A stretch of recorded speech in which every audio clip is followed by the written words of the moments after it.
Hello, everyone. Hey, guys. Welcome. Welcome. It is a beautiful Saturday today, and what a beautiful day it is to host an Art of War Masters tournament. Isn't that right, Fasquatch? Oh yeah, guys, we're here with the Winter Masters tournament, and I'm pumped and excited to see these awesome clans battle it out. It's gonna be amazing. Yep. I'm Akoni Angelos, the community manager for Gear Games, and today I'm joined by our beautiful community creator, Fasquatch, from Gamers Unite YouTube channel. You should check him out. There's going to be a link in the description after this stream. And today we are going to be running our first Art of War Masters of 2026.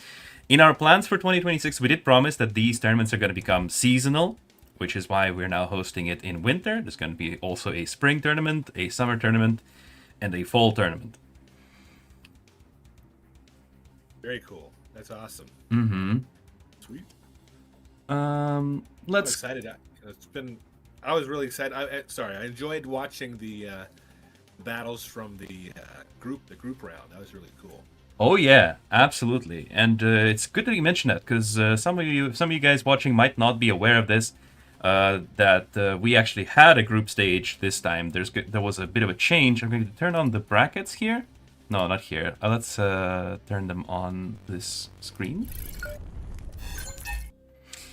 For these brackets, this time we had a bit of a different selection process. We had a group stage where 16 clans actually fought it out in 4 groups, and the top 1 and top 2 clans in each group has been chosen to advance into the playoffs. And we have matched these teams based on their placement in those groups and their location, so that these players would have the best connection possible. Obviously, we want these games to be as even as possible, which is why we have, for the quarterfinals, we have matches between Call Me God and Lin Group, All Stars and BRATSTVO, BACH, Ho and AE. Art of War 3, and Red Guards and Brigada. So the first game of today is actually Call Me God and Lin Group. I'm going to quickly introduce the Call Me God clan then. We are already in a lobby with all the players ready to go. We have Hero Dominator. Call Me God is a clan that's already been recurring on this tournament. They have appeared in both the spring of 2025 and fall of 2025. So they've won first place in spring and third place in the fall. Let's see if they're going to be able to win this time. He's joined by Hero Terminator and Hero Destroyer. This trio of players has been participating in this tournament pretty much together always. And I mean, they are very experienced players with a lot of medals, so very excited to see how they're going to play today. Fats, why don't you introduce the Lin Group players to us today? Yeah. So on the Ling Group clan here, we've got Chen Army, Fantasia, and Silent Pluto, and they've got the China flag there. They're Chen Army there, representing an 80% win rate there, real strong player. And then you got Fantasia with the 82%. They got a medal too as well, and a Silent Pluto with the 80% there. And so some really great players, and excited to see theyese guys as they're brand new, into the tournament here. We haven't seen them before, so that's pretty exciting. Well, I'm excited about the matchup here on the map. So it should be a really good map for these two clans to battle it out. Exactly. The first matches are going to be on Severe Cold. Very interesting map. I've played it yesterday on the stream in the lobby with some of the players from the stream. Very cool, actually. The Confederation team won on that map, even though they were at first initially quite reluctant to play on it. But let's hope it's going to be fine for them this time. And obviously, for the people in chat, there is a big delay on the stream to avoid stream sniping. So if it seems that we're not answering your questions, that's just because we don't see them yet. But I will be paying attention to see if there's going to be anything interesting from the chat that pops up. Maybe we'll have a look at something. But mostly it's going to be us, me and Fat Squatch, doing some live commentary on these battles. And do you think, is it possible to put a poll up for those guys to vote if they think Resistance will win or Confed? That is an excellent idea. I think I'm going to run the poll right now, while we still have a little bit of time while the teams are setting up. Guys, so cast your vote in the chat. Who do you think's going to win? Are you Team Resistance or Team Confed? And if you have a clan that you guys are cheering on, put that in the chat. Let people know. Mm-hmm. Yeah. Exactly. Who do you think is going to win, actually? What do you think about this matchup?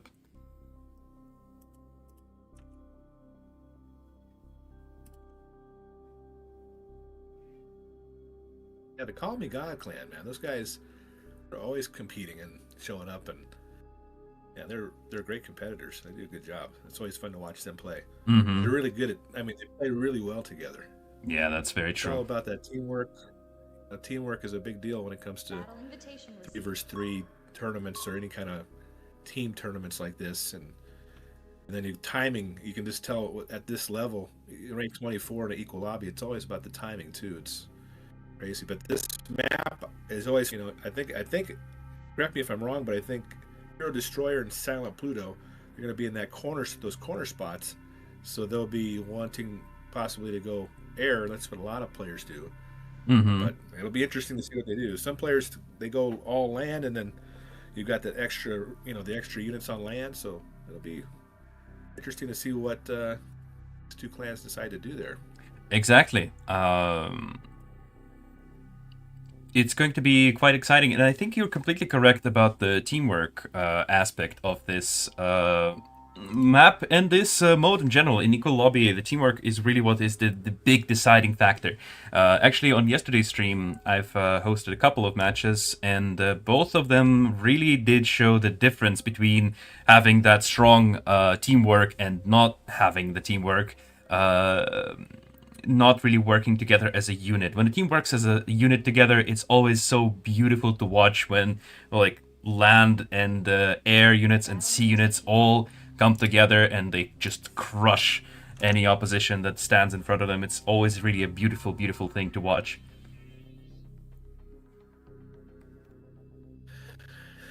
Oh boy, I do love to see what happens. This map's kind of fun, kind of like Industrial Zone a little bit, where you have the water on the sides and stuff, and it's just fun to see what happens.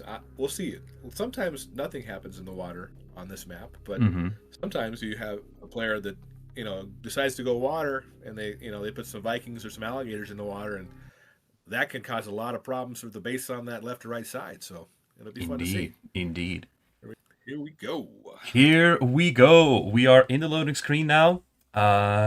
Severe Cold, Hero Dominator, Hero Terminator, and Hero Destroyer versus Chen Army, Fantasia, and Silent Pluto in the first battle of Art of War 3 Masters quarterfinals.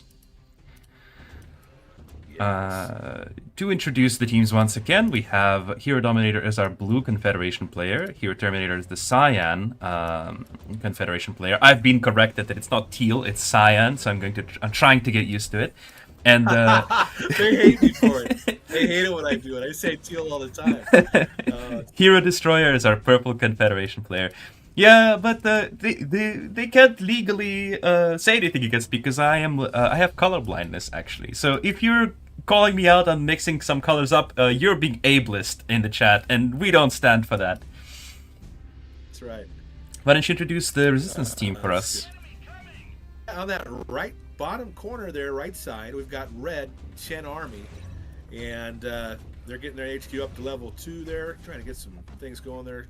Vehicle factory up. Green already at level 2, grab that last container in the bottom right hand corner. That's Silent Pluto is green, and over to the left of green, yellow, we've got Fantasia, and they're in the water with their shipyard, and they're going to try to get a Cayman out quickly here. And of course, I'm already seeing some messages in the chat here. This is equal upgrades. Obviously, guys, these are this is Art of War Masters. This was the first tournament that was actually played on equal upgrades. So yes, all of these players are at rank 24. Same upgrades, same everything. That's right. It's only skills here, guys. Raw skills, raw talent, experience. It's going to help them win this, and teamwork, of course. But yep. Very, very nice. Looks like there's a few skirmishes here in the middle of the map already between some infantry, and Navy is already out. Yeah, teal's behind in the water on the left side. They're yellow, most of the containers on the left side, and blue and red pretty much equal when it comes to the water there. I think actually, strangely enough, on this map in particular, the Confederation has an advantage in the water, and that is because you can utilize these deltas later on to help you secure the large container, because obviously they can go on land. Yeah, that's exactly right. Red's got a Wolverine out, so hopefully he can do something there and get in a position for those large containers that are about to hit the map. That's very true.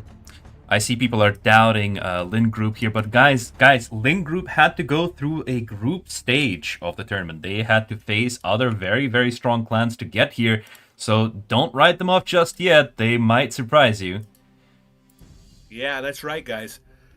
It might surprise you, and you might be wrong, like you many times are when you guys vote in my chat. Sometimes you're wrong about who's going to win. So we'll see. We'll see who's right and who's wrong here. We'll see. They had to fight some very powerful clans like RSA. Actually, Lin Group had to face RSA in their group, which was one of the finalists in the previous tournament. So don't write them off just yet. And besides, don't you guys think that Resistance is overpowered anyways?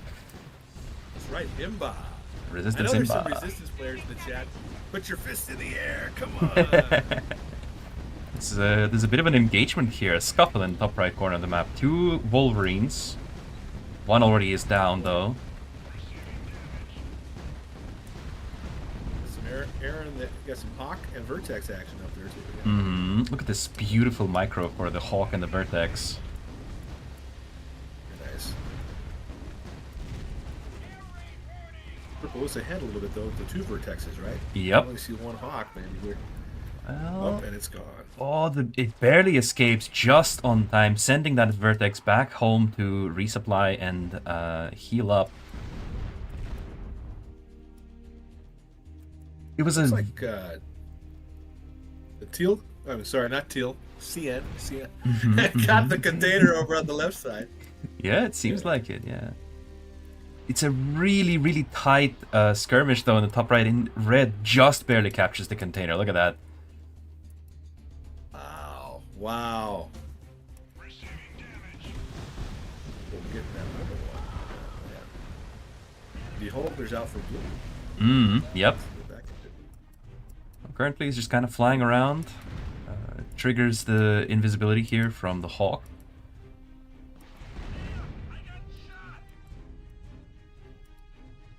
And interesting, blue has Vertex as well in the air. So that'll be Vertex from both blue and purple. Indeed. Let's have a look at the base development here. We have Hero Dominator at HQ level 3, going for a bit of a mix of ground and air. Purple Hero Destroyer is going for full air, and Cyan player going for a full ground army. Yeah. On the resistance side, Red's going up to HQ level 4 now, and Hero Building's at level 2. It just popped out their mole. So the mole is on its way up. And Green here, getting their special vehicle factory up to level 2 now. They've got an HQ going up to level 4 as well. And they've got a couple Hawks out, but they're going to need to decide if they're going to really go all Hawks or they're going to try to do some land units because they're about to get outnumbered in the air. Yellow at level 3, and their Hero Building is at a level 2. So we'll see. And it's also interesting to point out that the factory, the Avia factory for Silent Pluto, is currently not producing anything, because otherwise we would see the fans spin on the roof of the building there. Right. It's crazy. I just realized it the other day. I think it was Supreme Rama telling me you could actually. We zoomed in and we looked in through the fan and we could see the plane. It's crazy. Yeah, I didn't realize you exactly. could do that. And it's also only works for the Avia factory, I believe. It does not work for the Avia factory for the Confederation. You cannot see what units are being produced there. But for other buildings, yeah, you can absolutely zoom in and see exactly what unit it is that is being produced in the factory. Looking now, I do see a vertex though. Not through the fans, but through the side, that long side window. Oh, interesting. Oh yeah, yeah, you're completely right. Yeah. Crazy. Wow. That's attention to detail, guys. The developer could easily just leave that That's empty, but you can see that what's being produced in there. Oh man, here comes the vertex. Yeah, that's what I was worried about. That's a lot of vertex. A lot of porcupines.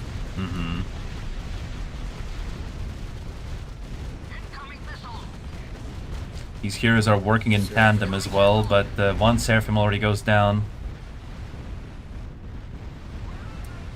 Yeah, when you see the salamander, you better run. Salamander positioning, it's like one of the most important things of playing against Salamander is positioning your heroes and just watching the enemy Salamander like a hawk. Which is ironic considering Confederation doesn't have hawks. Right. They have to channel their inner resistance. Yeah. A lot of porcupine. They're still able to defend though, very nicely. They're holding onto the middle quite firmly. Yeah. So this is what I was talking about, I think, earlier, was just like, were they going to go air? You know, because it looks like, you know, obviously Confederation's doing air. But Green is doing just a little bit of air just to scout with, and then they're going land. You can see these other special vehicle factories, another vehicle factory going up for Green. Quite a ground unit producing here in a moment. Yeah, it looks like they're going to switch out of the air production here really quickly and only mainly use these hawks for interception, which is actually quite interesting because I think that this is the role the hawk is best suited for. It's really an interceptor. Yeah. Yep, of course. And really effective against those smaller units and those kind of things with the little machine gun it has on, you know, the machine gun's very nice. Very Yeah, very true, very true. Got the shield now for Cyan. Only one though. Only one, and red and green moving up that right side. Yep. Here comes the bison from red. It's actually combined effort of all three players. There's yellow, red, and green units for the resistance here. Yes, the donut has arrived. That little donut on top of the bison. It's quite fun. Shiny donut. Yep. No chameleon Yes, though. Solaris. Oh man. No chameleon. Yep, they're just going mole. They don't care if you see what they got. The chameleon is still on its way from the base because this position is quite far ahead, like pretty forward for the Link Group clan. Yeah. Which is not a bad, I guess, not a bad strategy. They want to keep it in there. Like they want to keep it in front of their bases instead of having it down by their, you know, down at the bottom of their bases. Keep the battle up there. I'm also very happy with the unit positioning for the Call Me God. You can see how spread their zoos are. Their units are all very wide front as to not clump up. Yeah, especially if you get hit by the active ability of the bison. Watch out for that. Yeah. Yesterday on the stream, I had a moment where the Confederation player clumped up their units in such an unfortunate way, it almost looked staged. Oh, wow. That can kill you really quick. What a beautiful engagement, though. You can see there's a lot of micro going on from both sides as these units and heroes are moving in a beautiful dance around one another. Oh, yeah, there. Well, we got 3 Solarises in there now. So the resistance is going to have to back up a little bit. Yeah, definitely. But there's actually some chameleon on the way already. So it's the Solaris chain shots actually take out both chameleons, and now all of a sudden it's looking really bleak for the Resistance. They really need they need like a Leviathan in there. Definitely. At least one Leviathan to help kind of. And then the Vertex. So. That might be what is coming out of those prototype factories, actually, as we only had one Bison, one level 3 hero only for the Link group there. Oh, actually, never mind, there's a second Bison there. It's a yellow one, too. I just saw that one. But Bison, when you have a lot of Vertex like that, man, Bison is rough. Yeah, it's really rough. Also, very clever usage of Beholder to spot reveal the chameleons where they are needed to be revealed.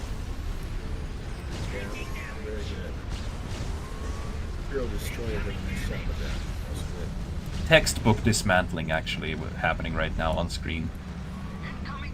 Yep, pretty much.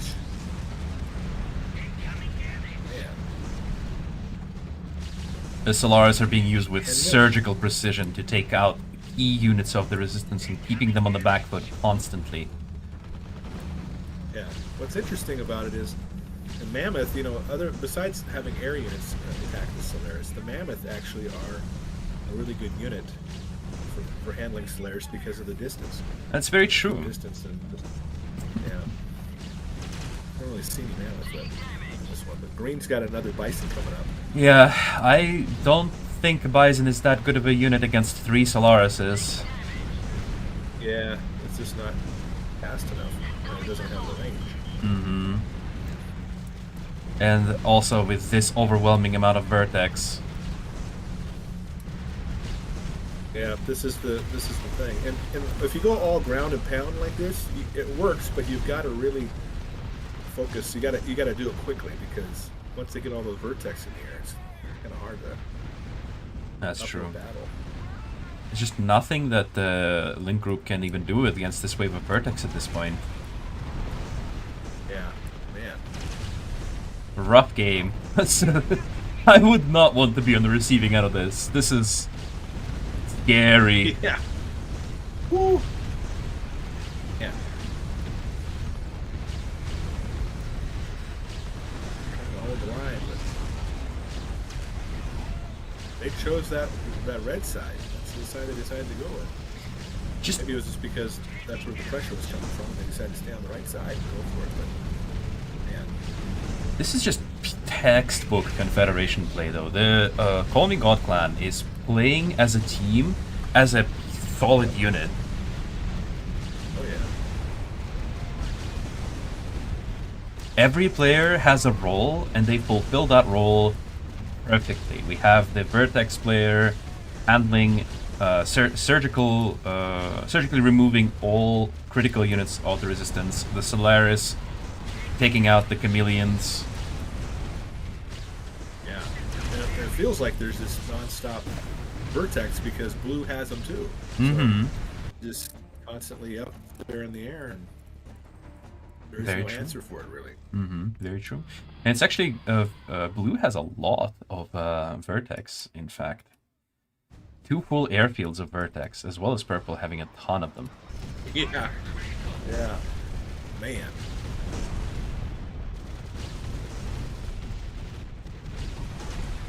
Call Me God seems to want to start this tournament off very strong here with a very confident win. Wow. Don't even know what to say about this. This was just very solid play from Call Me God that in the end secured them a victory. Link Group didn't play badly, but at some point they just kind of collapsed. Yeah. I think what happened was, for a moment there, it felt like a 3 versus 2 because I think Green just didn't adjust quickly enough, because once they decided to go land, it took too long. They already lost a lot. So by the time they got some land, all of the, Call Me God was already down, pushing back down on that right side. And there wasn't a whole lot they could have done. So Yeah. It's, And obviously the Bison gamble has not really paid off for them very well. Yeah, that is rough. Yeah. Without having strong, You only went with 3 Leviathans? yeah, I think it would. They would have stood a better chance, in my opinion, with Leviathans rather than Bisons.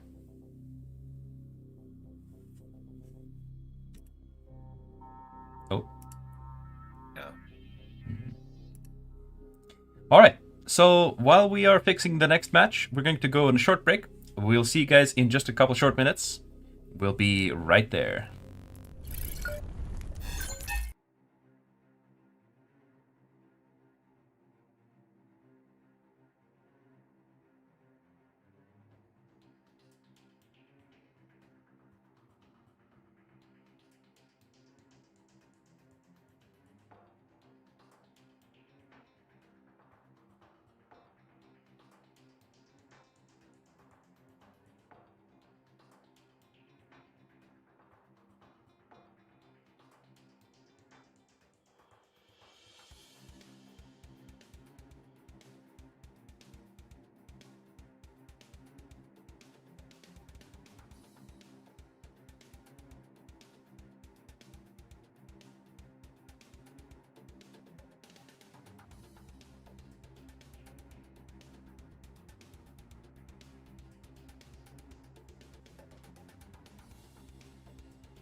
Hello, everyone. We are back from our break. We have sorted everything out. The teams have been assembled once again. We are playing the second quarterfinals between the clans All Stars and BRATSTVO.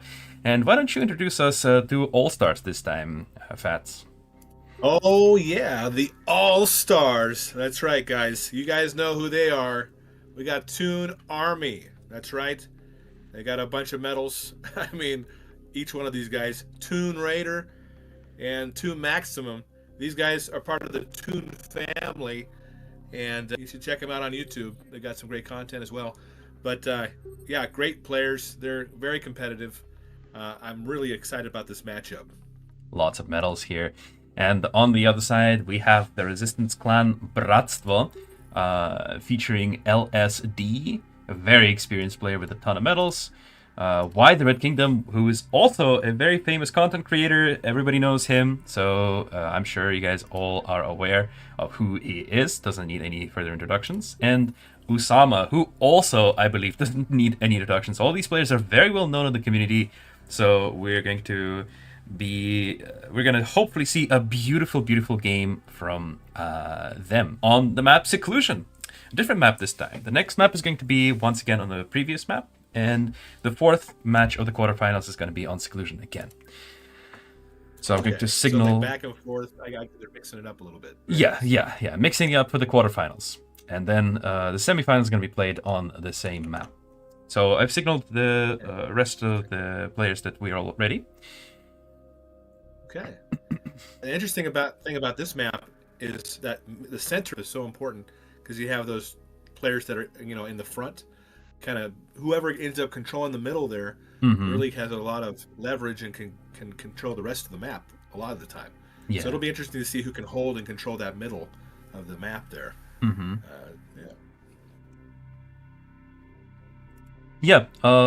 Very interesting, a very tight map.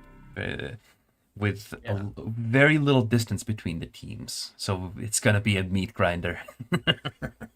Yeah. Oh, man. Yeah, I've unfortunately, guys, I've missed... these games are a little too exciting. I'm still getting back into the hang of the tournaments. I am the only guy managing this stream with the recording side of things and running the actual technical side of it, so I'm going to need to record some highlights this time around. But yeah, the teams are off. As the Resistance side, we have LSD as going to be our front red player. Why the Red Kingdom is going to be the yellow Resistance player in the bottom left, and Usama is their green Resistance player in the bottom right. Yeah, and above red, LSD is going to be facing off against Toon Army, who's blue, and we'll see between the two of those guys who can control the middle there. Behind blue, we got the aqua or cyan color, which is going to be Toon Raider, and then to the right of that purple, we've got Toon Maximum. Yep. Toon versus BRATSTVO. Right, grabbing those containers. Usually the three, those three large containers there's two in the middle usually, and then you've got. Not sure where the third one. The third one usually ends up being right side, I think, maybe. There are three. So on each map, as I think I've explained it before, but on each map there exists a number of systems of spawning large containers, and each of the systems has a couple of points. So on this map there are three systems: one in the middle, one on the left, and one on the right. And the systems on the left and on the right have a 50-50 chance of spawning their large container in the water. So that's how it works, basically. Very interesting. Yeah, I like that. I like how it randomizes it and kind of rotates between that, the different positions and stuff. I like that a lot. Yeah, true. It gives variety for these kind of matches. And it forces the players to move into a different part of the map, right? I mean, kind of like... because they want to get those resources, and that's pretty cool. Exactly, you have to be ready for everything.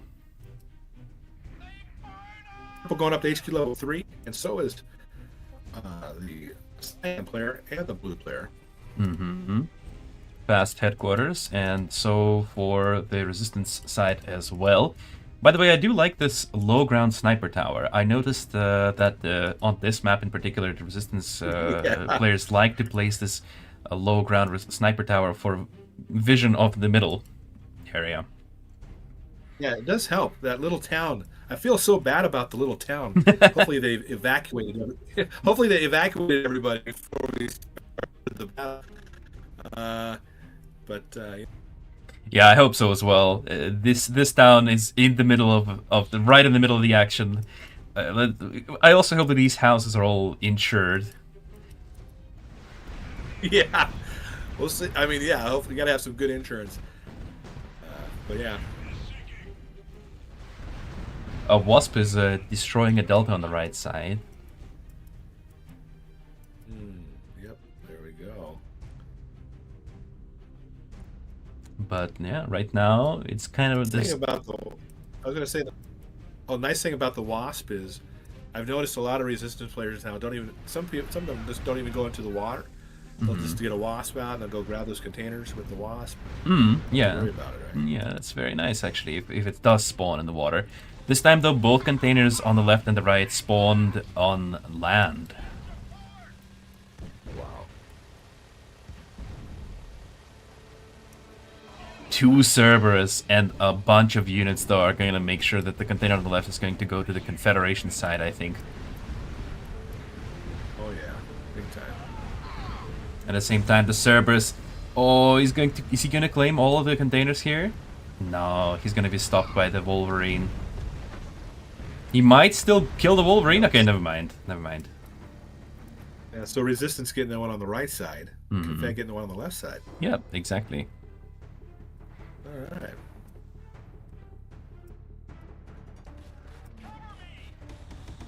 Oh, there's actually a rifleman in the forest. He's not letting them claim the container on the left there. That's funny. Delayed them slightly there. Hilarious. Yeah. Sneaky rifleman. Oh, man.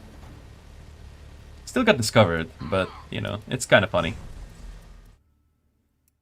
Well, if you can slow him down a little bit, you know, every little bit counts. Indeed. Might be some crucial timing there. Yeah. Purple's got that vertex up now. A 2 maximum in the air. A Wolverine just bullying the Delta. Oh, that's so much damage though from the Cerberus jump. Yeah, that jump is really, I mean, when you use it right, it can be really, really effective. Especially in rank 24, these battles are like these Wolverine early fights between the Confederation and Resistance on large containers and like are basically just decided on if you've landed your Cerberus jump on the Wolverine or not. Man. LSD building up the low ground force here in the middle, supporting that sniper tower with some heroes and units.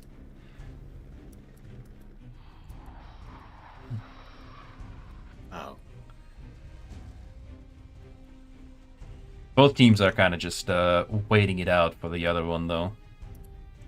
They're giving each other time to build up here. It's but we're about to get to level 3 hero buildings, and that's when it starts to get spicy. You know what I mean? Oh, this vote is actually really close. I want to see some legs. Don't you? Would you like to see some legs? I would love to see some legs, Fats. That would be amazing. I've had too many lanky Solarises from last battle. I've had too much of Solaris. It's too many. Solaris. I know we had a lot of Solaris last battle. Not the Solaris, but come on. We like to hear that stomp action. Yeah, boy. I like the Atlas. It's really fun to use. It is fun. That one's really. I mean, when that came out last summer, and I just was like, man, this is fun. Both of them are fun. The Bison's fun too. I feel like the Bison, once you get it into a base, you're doing well. Yeah. You get it into the base. It's a real menace. Like it's kind of like the Salamander in a sense when it gets into the base, where it's like an actual menace. Except unlike the Salamander, the Bison is also really tanky. Right. Yeah. Obviously, Salamander does have its passive, but it still is kind of vulnerable to damage. It's like the salamander's like a little. It's like a hit and run, you know, like. Really nice that way. But an interesting thing though here, the purple seraphim is being utilized to scout out for a hidden rifleman here. You can see it's flying over the trees there. Since actually, a fun fact, every unit in the game has a detection radius, like the forest detection radius of 1 tile or 1 square. So if you have a hidden unit within 1 square of any other unit, it will be detected. I think except the airplanes. I think the airplanes don't detect the forest units at all. Right. He's looking for it. Look at that. He barely missed these 2 riflemen there on the right. That's kind of funny. It's funny. Barracks is taking damage from the Wolverine. It's interesting how, yeah, Toon like hanging out, like they're just holding them up, and oh you no! can see the resistance trying to hold that. Oh man! Oh no! The Cerberus got baited twice. Oh no! He just crashed in the party. They should have jumped together. If they jumped together, then maybe they could have done something. But they just kind of jumped in one after another. At least one of them managed to escape.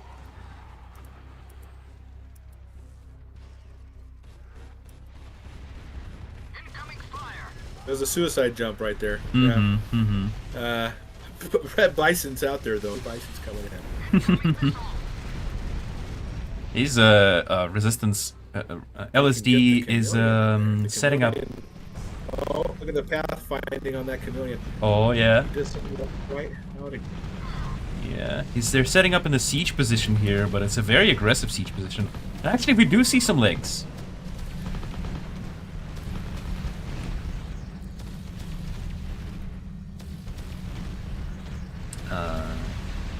There's a bit of lag, unfortunately. Yeah, there are legs. Yes, for blue. I love it. Thank you, Toon Army. Yep. Oh. Goes the Seraphim. I like it up.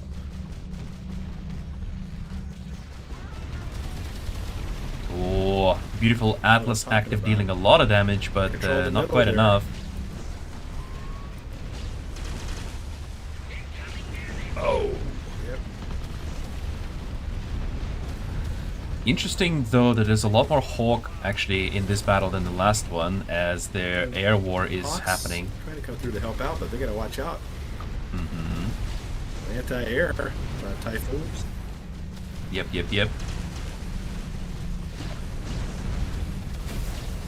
The Bison rolled right in the middle of everything, stuns Zeus, and rolls out again.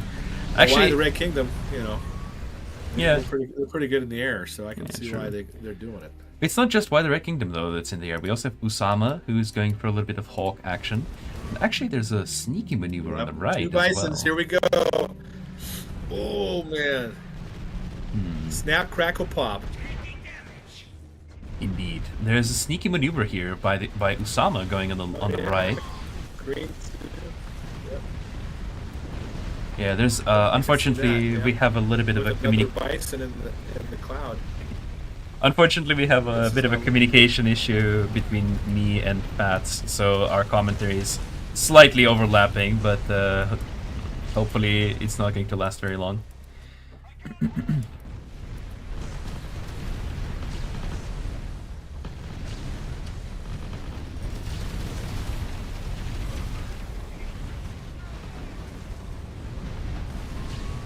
Alright. Now there's a... Well, you guys like it. Just enjoy it, okay? Enjoy it. You love our beautiful... Come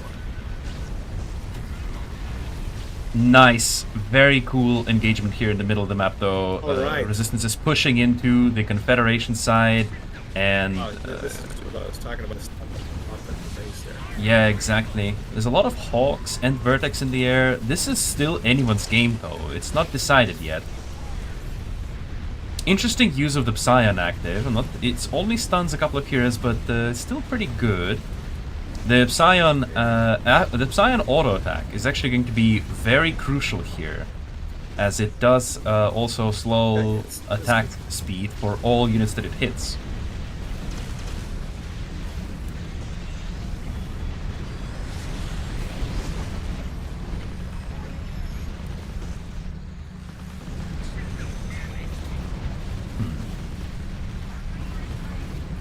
Yeah, that's a nice ability there.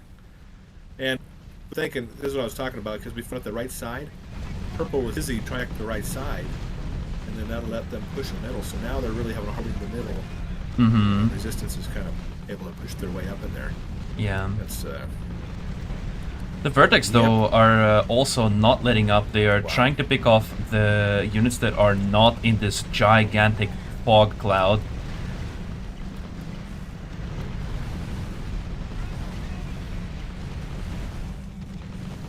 yeah, it's a big fog cloud. They're trying, but it's hard, man. It's hard. Oh, they just surrender. And green and yellow doing a great job with the Hawks. Air support. I mean, there is a Salamander in the middle of Purple's base, but I feel like the wow. Confederation team has just surrendered a little bit prematurely. I mean, yeah, their supply's kind of low, and not many units currently available, but maybe they still had a chance here. That middle, that center is such a big deal for this map, and when you lose it, it just kind of, it's very demoralizing, and it can make you want to give up. Yep, that's very true, yeah. Alright, now that this battle has been resolved in favor of BRATSTVO's clan, we're going to go on a short break once again, and we'll see you in just a few short minutes. All right.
Hello, everyone. We are back already. We have tried to make the audio quality a little bit better, the communications quality a little bit better. So hopefully, it's going to be our commentary is going to be much more fluid and lively than before. And it's right in time for the third game of the quarterfinals. We are going to see clans BACH and AE.Art43, which are both Vietnamese clans representing Vietnam.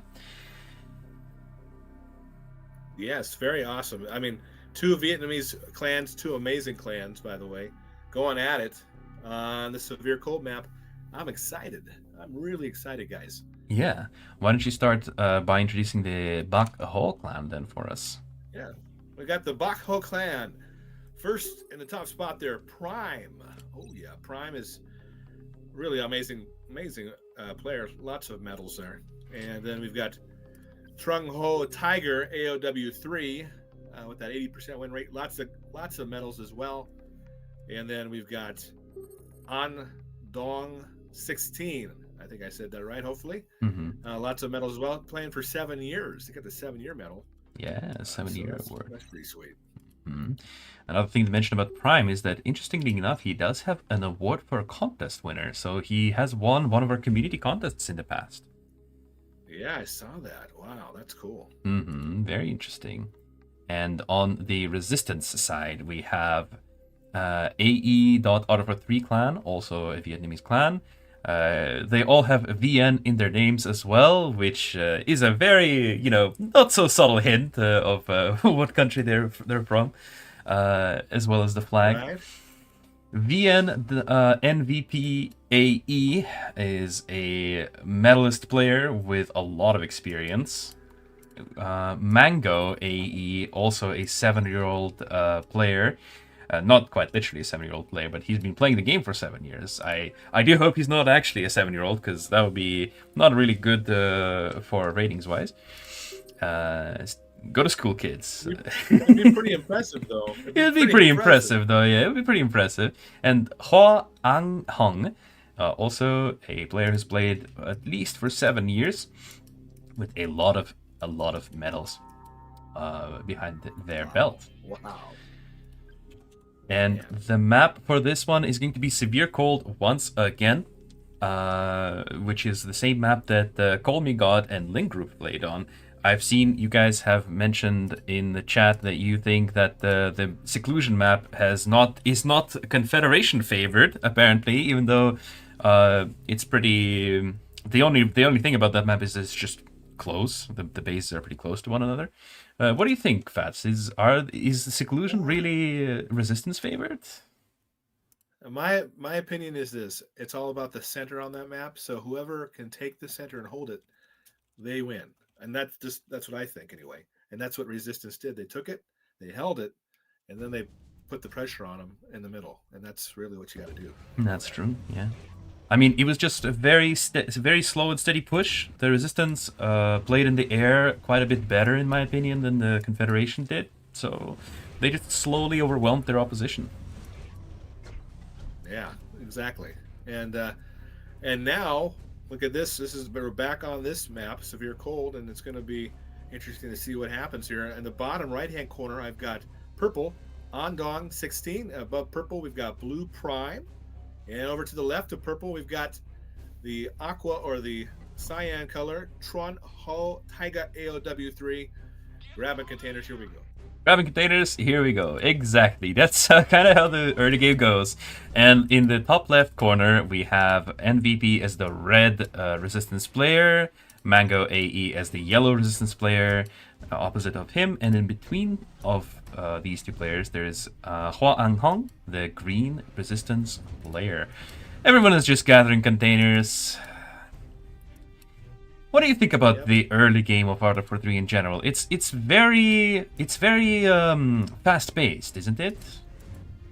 I think so. I think the containers, everyone's running to get those containers, and it can be depending on the map and where the containers are.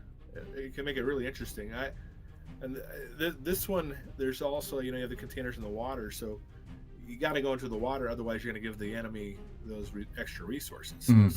So that I think the containers are what really pull people, across the map and get it really, going right off the bat. So yeah. Yeah. Back in the days, the containers used to be able to be collected by just tapping on them when you see a container. If I understand this correctly, I started playing only when the container collection system worked the way it does now, but I've been told many times that in the past you could just tap on the containers. Do you think it's better what we have currently, or would you rather, or are you feeling nostalgic about tapping on those containers? That's an interesting question. I mean, because when you have the delay, it allows for more interaction between the players. And it gives the players a chance to try to get to that container. Like, let's say, someone beats them to it, but then you've got that little delay because you got to sit on it for a second. And then the other player can come up and try to take it. So I think that allows for a little bit more interaction. I don't know. Yeah, I think so too. As a Confederation player myself, I definitely prefer it the way it is now, because I already know that those pesky riflemen would just be able to scout all the containers, and the Resistance player just goes tap, tap, tap, tap, then gets everything, and I'm sitting here in my base with nothing, crying. Yeah, all those resources, if you get, at the beginning of the game, the resources are such a big deal because it allows you to, develop your base faster, get more units out.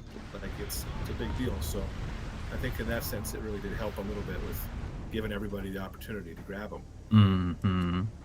Interesting. People in the chat are talking about the previous game still for a little bit, and they're discussing the possibility of mammoths and torrents. Actually, those are some of my favorite units in the game generally. In strategy games, I really like artillery units. Because you can just set them up and then they do their thing from really far away. It's really fun to watch explosions.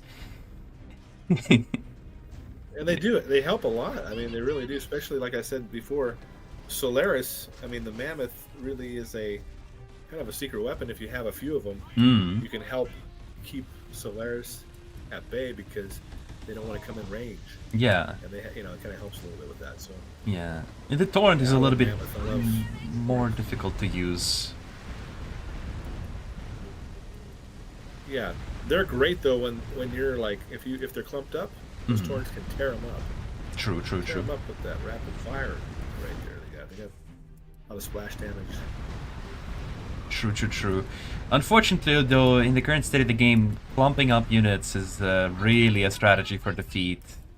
Since we have a lot of active abilities that punish that kind of positioning, and there's the container in the middle is getting denied once again by a rifleman there.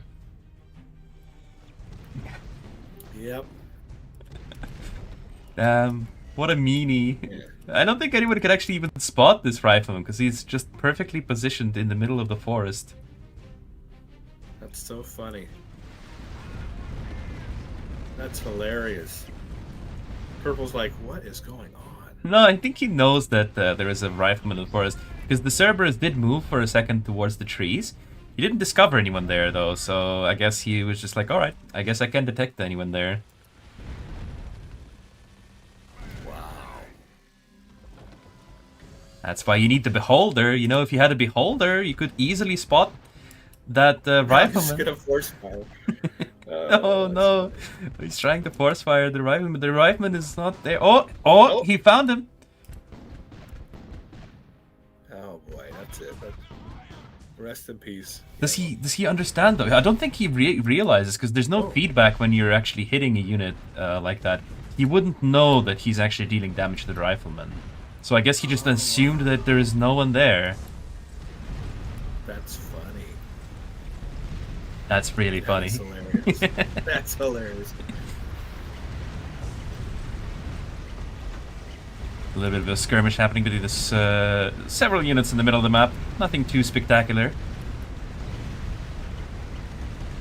I do feel like Resistance at the moment just a slight, advantage here. They're kind of taking the yellow. The yellow got it. My goodness! Wow! That is so funny. Oh my God! What I a would be surprised if they surrender right now. The Confederation is surrendering. It's like, you know what? yeah. That rifleman paid off. Oh my God. So funny. Wow. Somebody in the chat is asking why Vietnam versus Vietnam. It's because this way these teams are going to have the best connection quality between each other. That way they're going to have the least amount of ping possible for this match, and they're going to have a better game as a result. Well, there can only be one top Vietnam clan. There only one. I'm gonna start the war right now. A little spice it up a little bit. You know. There can be only one. That's right. That's right. I'm gonna cause the controversy and get it going, and then I'm gonna walk away. Beautiful. A couple of Seraphims in the middle of the map. Wow. Taking damage.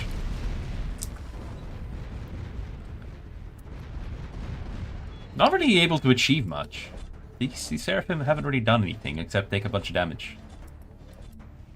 Well, I mean, a lot of times you'll see them use them on the base, right? They go in the back, trying to take out like a hero building or a factory. But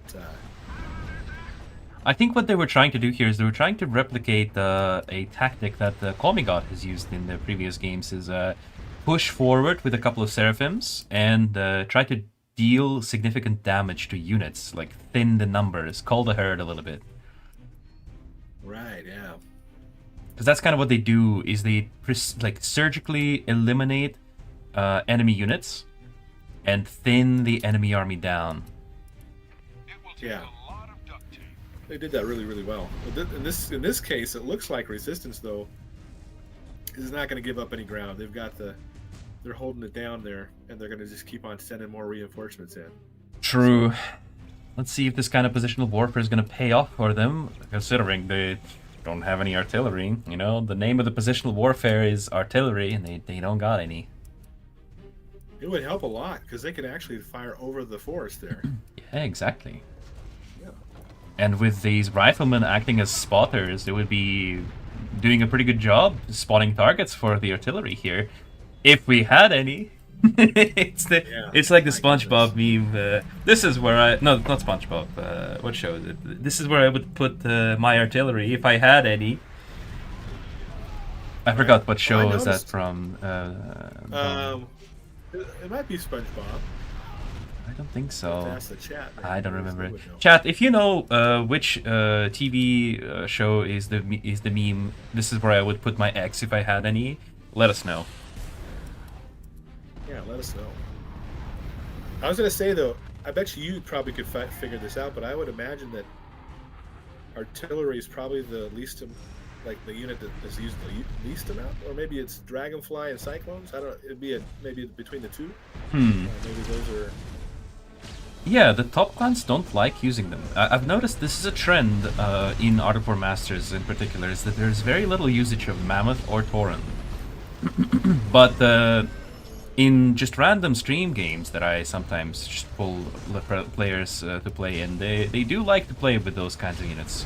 Yesterday we've had Mammoths and Taurens on stream, doing some decent work as well.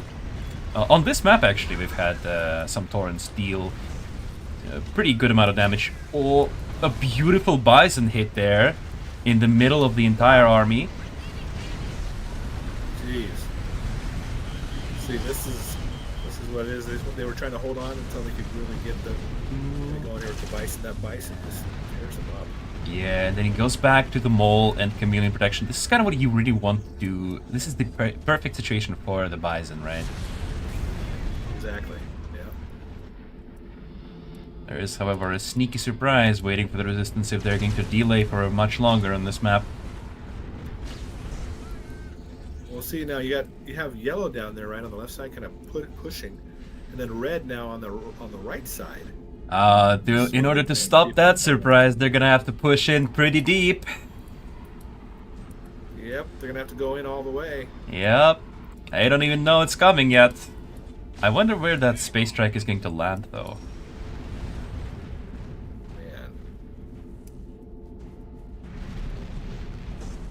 can hear it. They hear it. Well, we can hear it. Green, here comes Green's Hawks.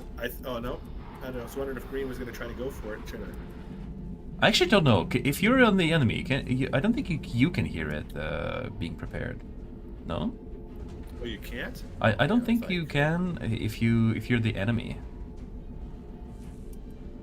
Not sure though. Not 100% certain. I didn't have. Yeah, it's another question from the chat. I didn't have. I never had the situation where I was being targeted by a space strike. Usually, as a Confederation player, it's the other way around. But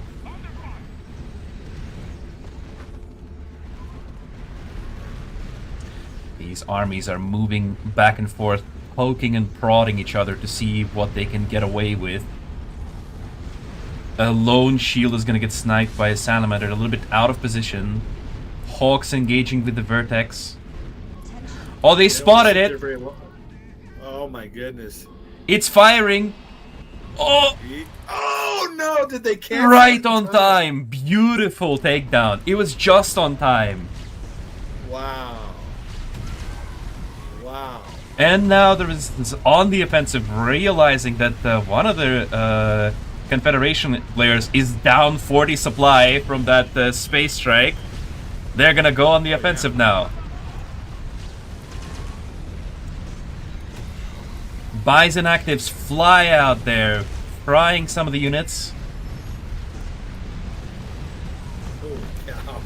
That was crazy. That was so good. Sparks flying everywhere as the Bison charges right into the middle of everything, but it's gonna go down. It's just not quite tanky enough to withstand all of that damage. Yeah.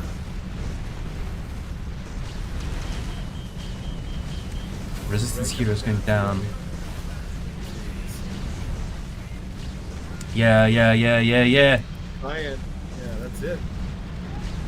If they can't hold the ground, they're science. Only a single shield left for the Confederation, and it just goes down. They're trying to squeeze the last bits of energy left in their supply, though, as only one shield is left for the Confederation team. Is it really gonna be enough? Oh, it has to turn off again. I bet it was already low on energy. Another one, I believe that one's also gonna be quite low on power, just trying to squeeze out whatever they can. Yeah. Wow. Oh, they're going right after that shield, though. Yup. Oh, it's not gonna look good for the Confederation. They put a lot of money on that space strike gamble. Yeah, that was epic. That was so good. Nice shot by the Solaris. Unfortunately, it's not quite enough to destroy the Chameleon with the tip of the laser. Cerberus will have to finish the job. It looks like, oh man, they're really gonna hold it. Yeah. Two Solarises, man. Yeah. Ooh. The heroes and what few remaining units they have left. I mean, there's still actually a significant amount of units left. I'm looking at it. There's a lot of units coming from as backups. Yeah. Lots of reinforcements. Just maybe not overextending there would be a good idea for the Confederation. Beholder active goes out.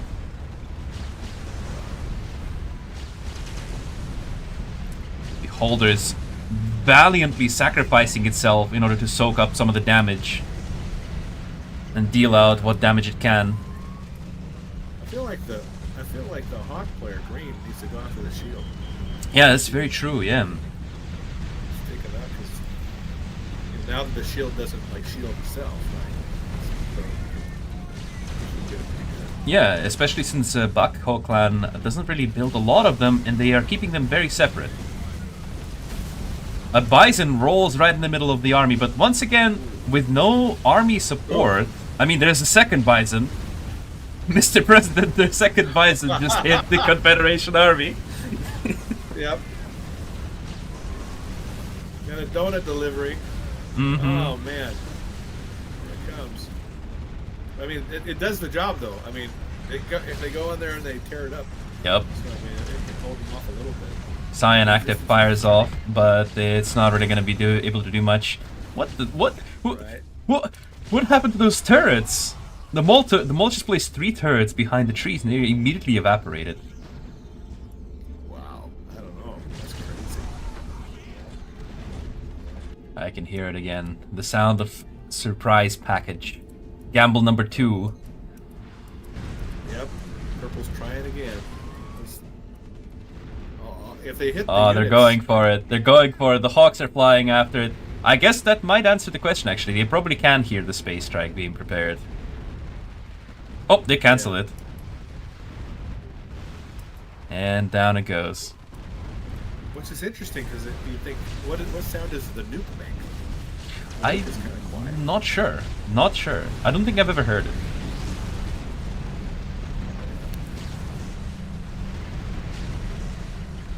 Wow.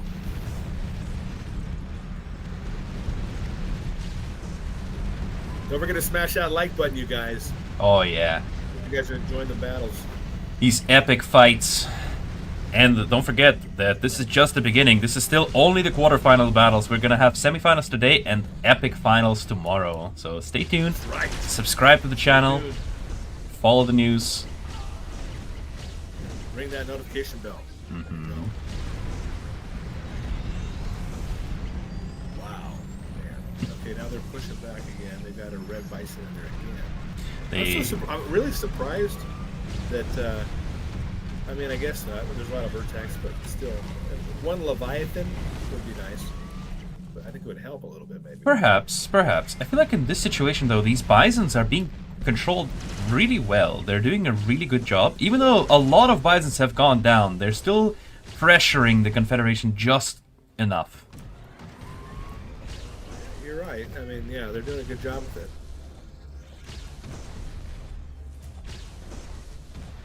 They're building up. They're building up. Blue's building up behind Cyan there.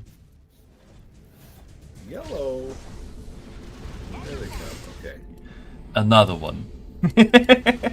All I have to say, another one. Yeah.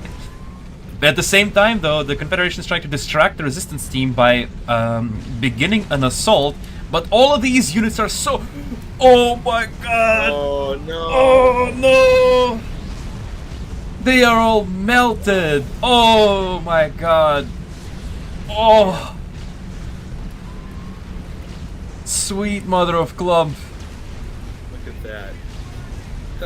Snap, crackle, pop, like I said. Yep. Oh, man. How to use the Bison active. Just wait for your opponent to clump their units perfectly in a line. Oh my god. It's like they're saying, hit me. Hit me! Yeah. But maybe it's going to be all worth it. This could have been all just a gamble if this space strike finishes its preparation. Yep. Just speaking about it a little bit quietly, since, you know, I don't want the resistance to hear. But all the Hawks are already flying in. The Vertex are going to intercept, and they're canceling it immediately. It's so funny because they're like, it's like 1,800 resources every time. Yeah. Yeah. Well, like, okay, Purple. they are gonna trade into all these Hawks. Look at all these Hawks that are gonna go down. Only a handful of them return to the base. Oh, wow. Only 4. Mm-hmm. Yeah, that's very true. A couple more back there. Another offensive like from the resistance. Concerted effort from red and yellow. I feel like green needs to do a nuke now. I mean, like, purple's tried many times. Maybe they need to answer it. Maybe.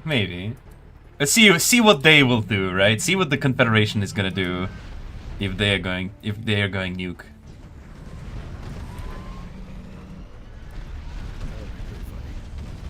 There's finally a decent number of shields available on the field, but they're currently just burning their energy. They're not really actively defending, except maybe the ones on the front, on the brunt of the red assault. By the way, did you know Cyan is... I don't know if I already mentioned this. I must have already mentioned this previously on the stream, but Cyan is actually a really, really powerful counter to Bison. Do you know why? Why is that? The auto attack of Cyan lowers the rate at which the Bison lightning attack goes off significantly. Oh, wow. Because it cuts the attack speed by a percentage, and the Bison's weapon has a high attack speed at base, so lowering the attack speed with Scion makes it go down by significantly more than it would any other unit. Oh wow, okay, that's interesting. Wow, I did not know that.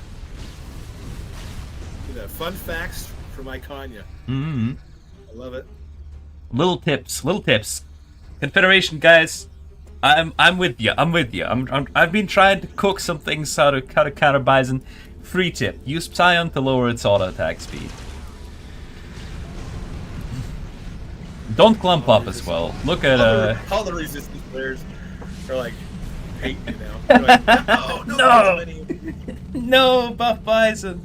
There's a theory, by the way. There's a theory that exists in the community that we have secretly nerfed Bison because resistance players noticed that Bison started dying more often in their battles, and they're like, "Ooh, surely the developers must have nerfed it. It's not it can't be that, you know, the Confederation players started to understand how to counter it. Nah, it must be that it got nerfed." Exactly, it's a conspiracy, guys.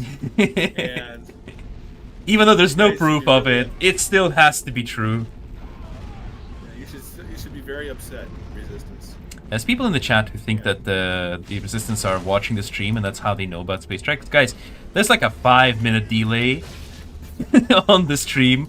There's a 5-minute delay. So from the time that the Space Strike actually begins production, they will hear it in 5 minutes. So there's way too late by then. If they were actually doing that, it would make it even more impressive because of the delay. Yeah. I don't know.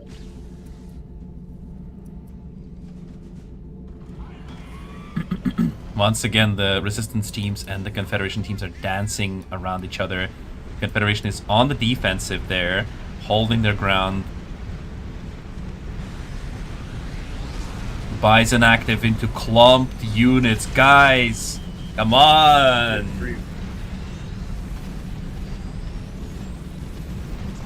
Space Strike detected! Yep, this is what I was thinking they're going to do right here. Oh, they baited him. They've baited the Resistance into attacking here. Oh, they're all gone. That's gone. Oh, they got the containers though. They got. They can rebuild. Yeah. The Bison survives that. Mm-hmm.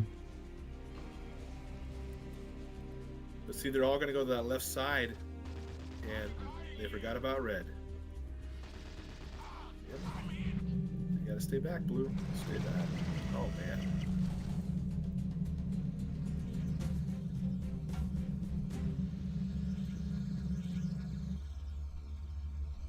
Green's got some more Hawks coming, but oh man. Chat currently thinks that AE clan is going to win this battle, by the way, so they're rooting for the Resistance as well. Yeah, I mean, they've had control for a while now. Yeah. But, Yellow's going to need some help. Red went back to the base, but that's not going to help. Indeed. Oh, the air battle here for the Vertex are trying to eliminate some of these base defenses. Yep. And now it's the Confederation's turn to attack. Oh man. For world peace, here we go. Gotta shut them down. Those two chameleons may have gotten captured by the Scion, actually.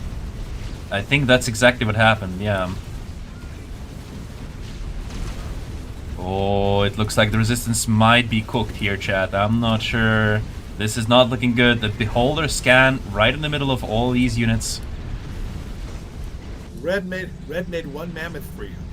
Yo, let's go. Respect. The real winners. That's right. Automatic win right there. Icania gets to decide. You built the mammoth. Yeah, sorry guys. Sorry, Backhole. I don't know, guys. You didn't make any torrents. AE clan made some mammoths. I think you lose. Wow. Another space strike is going out, but it's too late. The Resistance is trying to react, but it's not gonna be on time anymore. Ondong16 stuck to it. He stuck to his dream of Space Strike, Yep. even though he lost like 4 of them. Yep. And now he's launching on green space, and green space is gone. Yep. Respect. Respect. And that's what made the difference, is sticking to it. Sometimes you just got to stick to your plan. Even when you're not pulling it off right away, stick to it, you know? Mm-hmm. These Bisons just keep going in and dying. They're just going in and dying. Although, Red seems to be defending himself. It looks like Red has been successfully... he has successfully defended himself. Yeah, I'm kind of surprised, actually. I'm surprised that they hit green with that Space Strike and not red or yellow or something. Cause... I am not surprised at all, actually, because hitting green it completely eliminates any possibility that any future space strikes are going to be denied, because green is not going to be able to deny any more space systems anytime soon. I mean, yeah, he takes out the area. So you bet. I just, yeah, but they have a lot of ground here. But I guess no, it looks like yellow's in trouble. Yeah, yellow's in trouble. Yellow's going to tap out. The vertex are coming in. There's another space strike. Wow. I think they've wisely decided that enough is enough. It's over for them. So far, Confederation's won 2 of these battles, and Resistance has won 1, right? Indeed, so, yeah. So it's another win for the Confederation. By the way, chat, everyone who was who thought that AE is gonna win, sorry, you were wrong. Resistance is not that overpowered, guys. We need to buff Resistance more. That way, they're going to win 100% of the battles, and then you can win 100% of the votes. Isn't that great, chat? Isn't that a good idea? What do you guys think? Let me know in the comments on the stream. What do you guys think of this beautiful idea? And while you type out your angry comments, we are going to go on a short break. That last map, I was going to say, I think that last map was a Resistance map, you guys. Oh, really? Yeah. Oh, yeah. That's and both times Confederation won. Curious. All right, we'll see you guys in a short few minutes.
Hello everyone, we're back. We're back with the next match already. It's gonna be battle between Red Guards and Brigada Clan, and something tells me that I think the Resistance is going to win this battle. I'm not sure. I have a hunch. I have a slight suspicion that the Resistance might be winning this one. Yeah, maybe. I don't know. We'll see. Why don't you introduce Red Guards to us? Yes, the Red Guards, the Latin clan, representing the Latin community. We've got Drogo, Drakari, Hold. Is it a Hod? Hold, Hod. Yes, check him out. 98% win rate. Holy crap. All right. And he's also got a contest winner. He's a contest winner. The second place award for a contest. And then we've got Dark Phoenix. Yes. 94% win rate there. Some medals. That's awesome. And then we've got Mata with some medals as well. Looking great, looking strong. 64% win rate. Those guys are strong over there. Let's see what happens.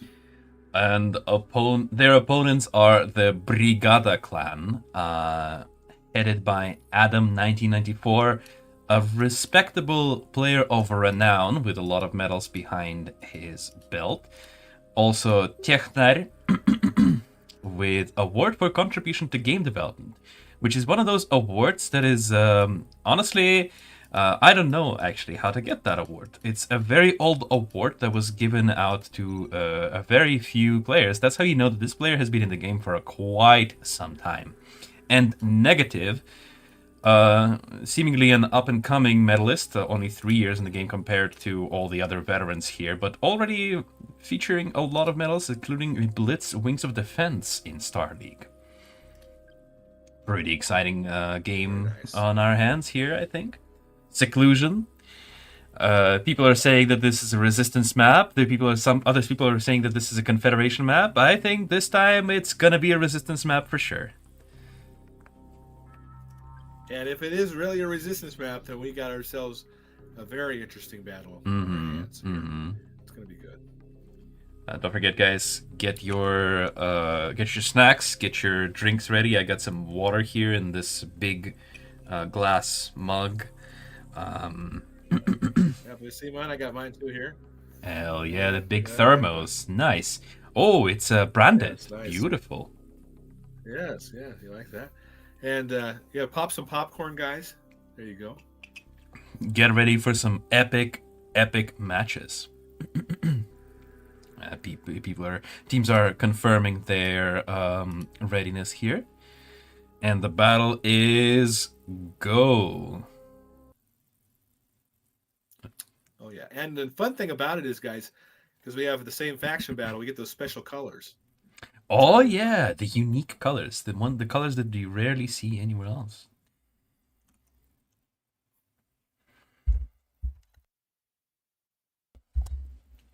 I actually kind of honestly hate these colors. They sometimes are very difficult to differentiate between for me.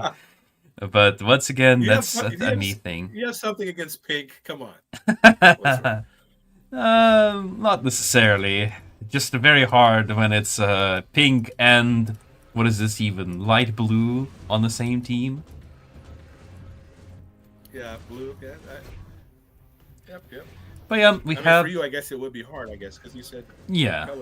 I have slight color blindness. It's very difficult for me to distinguish these two, especially in the minimap. But I'm gonna have to do my best here, as Adam 1994 is gonna be the front player for the Brigada clan on this map.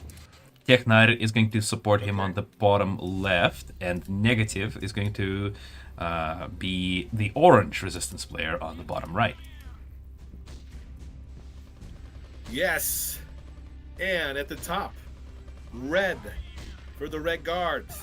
Yes, we've got Drogo, Drakari, Hod. In the middle, they're going to be going up against that Adam 1994. See who can hold the middle.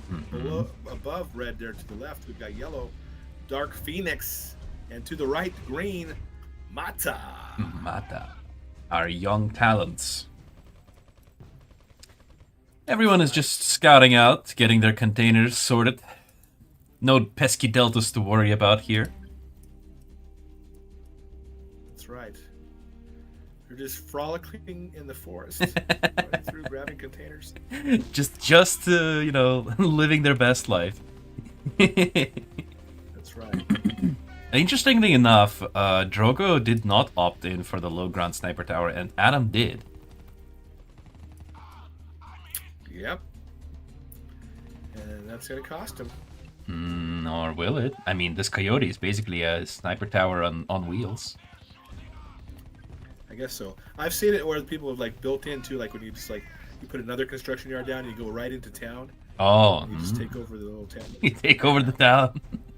Yeah, that's right. I wouldn't say liberated, more like under new management. Liberated for freedom. You're all free to leave. Yeah.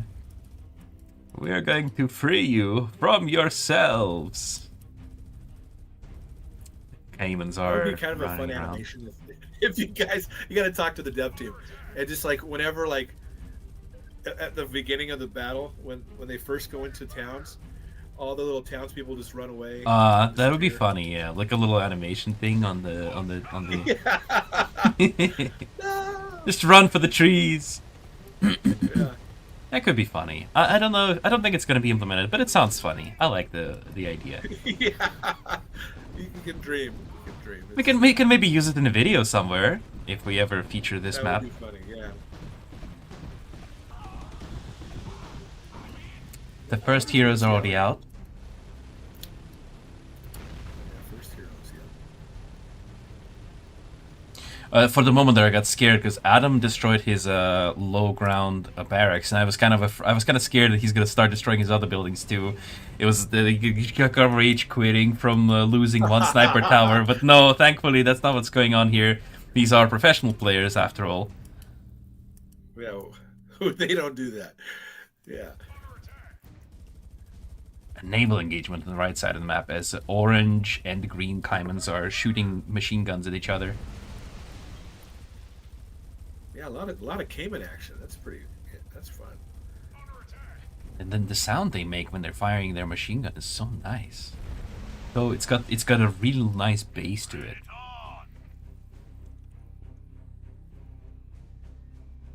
Wow, yeah. It's nice to see some dragonfly. Okay. Yeah. I'm assuming. Interestingly enough, so same faction battles tend to change how different units are valued between each other. So maybe Dragonfly is a case of a unit having a slightly different value than in a standard Resistance versus Confederation battle. Yeah, I mean it's going to help a little bit to have them for the Chameleon Cloud later too. Oh. Trying that.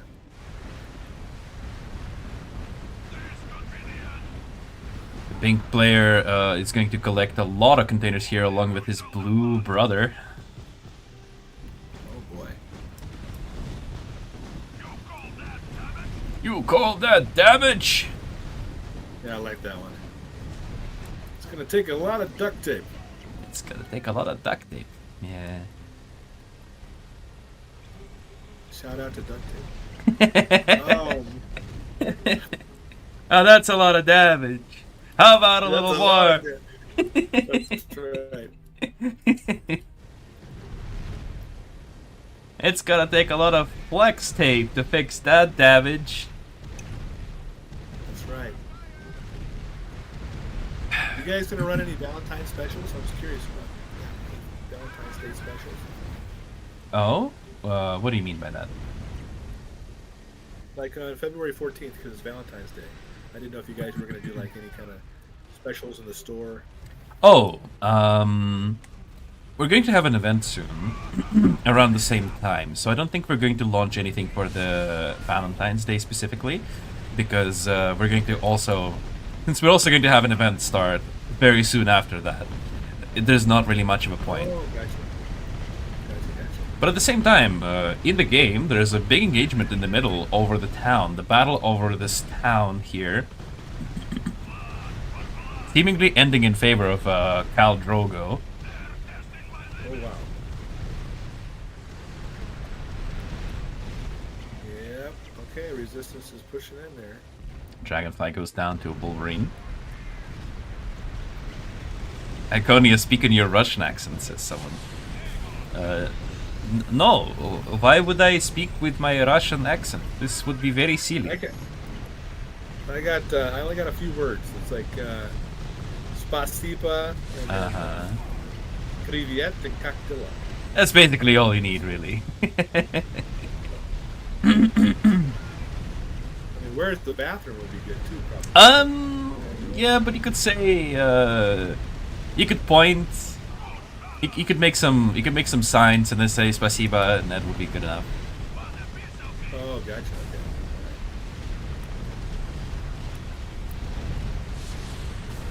Oh. Active abilities go out. A mole got destroyed actually in there somewhere, I believe. Yeah. Bunch of salamanders. You know what I mean? Mm-hmm. Oh man. Salamanders and moles working together to take down their opponents. This leftover mole turrets are guarding the trees here, the tree line on the left side. Very nice battle, though. Very nice little engagement. I still want to see a Leviathan. I haven't seen it.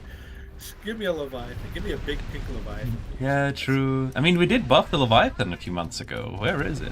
Why is nobody making it? I love the Leviathan. I still think it's great. He's a cool little flying fortress. A lot of people call it the soap. Oh. I believe in the Russian community is a flying cow. They call it the flying cow. Flying cow. Oh, Yeah. okay. Very nice. They should add a sound effect. So it's like, I mean, it kind of already does that. Just when it comes out of the hero. When you press the active ability, it already kind of does that. It goes murr, murr, murr. Oh yeah, you're right. Yeah, that's funny. There's a lot. There's more Cayman action actually. See at the bottom left side, as yellow Cayman is getting cornered. The Bison is here. Looks like they're going for Bisons again. No Leviathans. Well, everyone's got a sweet tooth today. Yep. It's all around. Yeah. A Bison landing his active ability on a few of those units, destroying them and disabling a couple of buildings, but now it's going to run because the enemy also has the Bison. Another Bison active flies out. Actually does hit the pink Bison in the back there.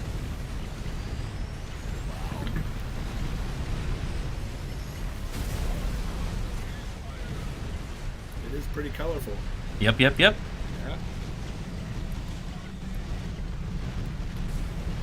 Or just push it on the water over here, top right. Ooh, now that's exciting. A little diversion here. Yeah. Trying to take out the prototype facility there. And at the same time, the players are spreading out in the middle of the map again. It's a big cluster.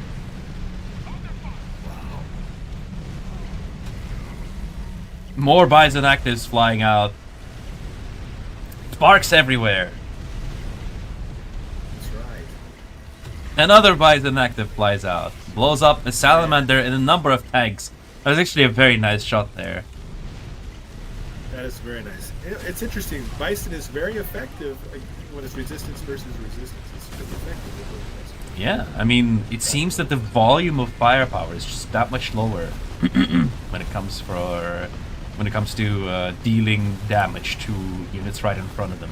This Jaguar, if you think about it this way, Jaguars have a range advantage, and the Bison is able to easily cross the gap and close the gap and get right in the face of these Jaguars.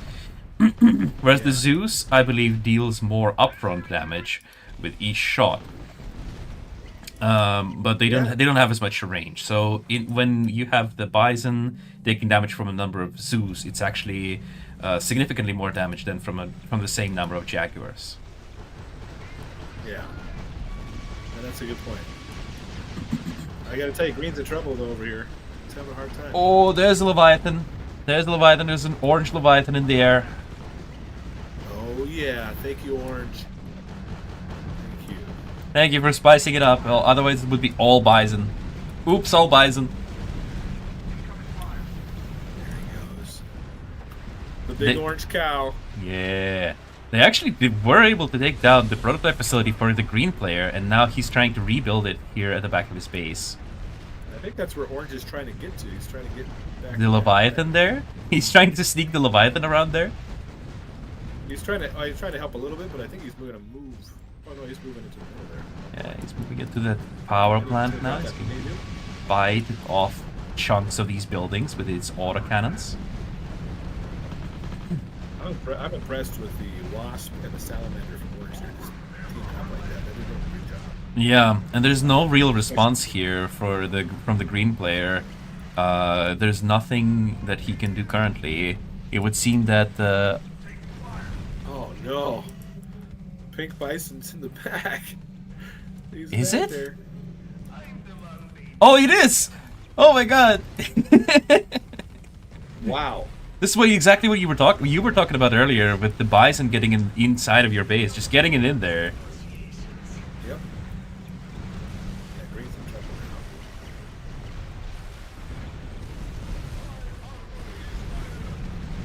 now. My armor is iron!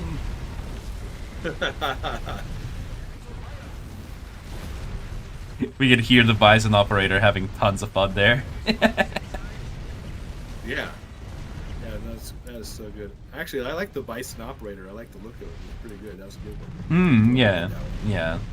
Our team is doing a pretty great job with these avatars. Actually, it's pretty impressive what they've done over the years. Comparing to the avatars that we have that are older in the game, the ones that are available currently for gold still. The new avatars are really that much higher quality. So if you look to the top right-hand corner, you know I was telling you the Leviathan is trying to get into the back there. So, you get the Leviathan. Yeah. Yeah, he's popping the common recovery boost as well to try to get that Leviathan on higher HP, and the army is also pulling up around towards the green space. He's not leaving the green player alone. And blue's attacking that left side, so yellow's pulled over to the left side, while orange goes up the right side. Yeah, and red is kind of stuck in a positional warfare here, and we do have actually several mammoths laying siege to the high ground there. A nuke from the Leviathan is flying out on the top right, landing on the shore. Not really hitting a lot. A very cautious advance. It was just a warning shot. Yeah, letting him know that they're there. You know, the next one is gonna land on top of your head. Yeah, build more anti-air. Yep. Yep.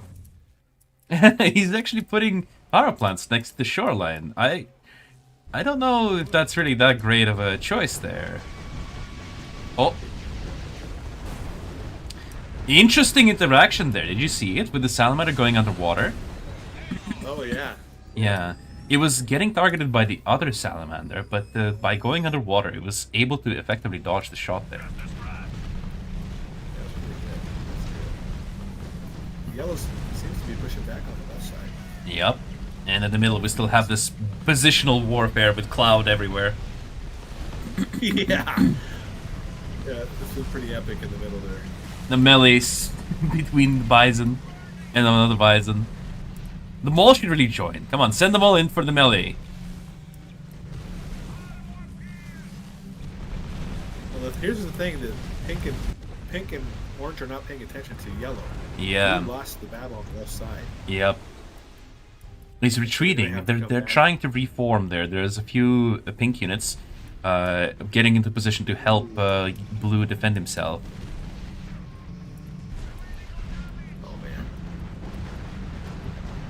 At the same time, the Leviathan is getting forced back on the top right corner of the map. Very back and forth battle here, seemingly. Yeah. Yellow realizes that he's fighting two players and wisely decides to pull back, actually. Yeah. Especially with the blue bison coming up too now. Yeah. Yeah. Definitely a better idea here to pull back. He should be really pulling back using a boost, in my opinion. Just pop one of them vehicle scouting boosts and run away. I was gonna say he could probably just go across the middle and surprise Pink a little bit. Ooh, that would have been a really good play, because he could just eat those units one by one. They're all low health, vulnerable units. Exactly. But no, he decides to pull back up instead. And Blue is going to take the initiative once again and place his units. He's blocking this path now. Yellow's sending a single chameleon out, trying to scare Blue. And Orange is pushing again here on the right side. Turning back. Mammoth's firing from the back of Green's base, though. Mr. Mammoth, sir, no, don't go into the fog. Yeah.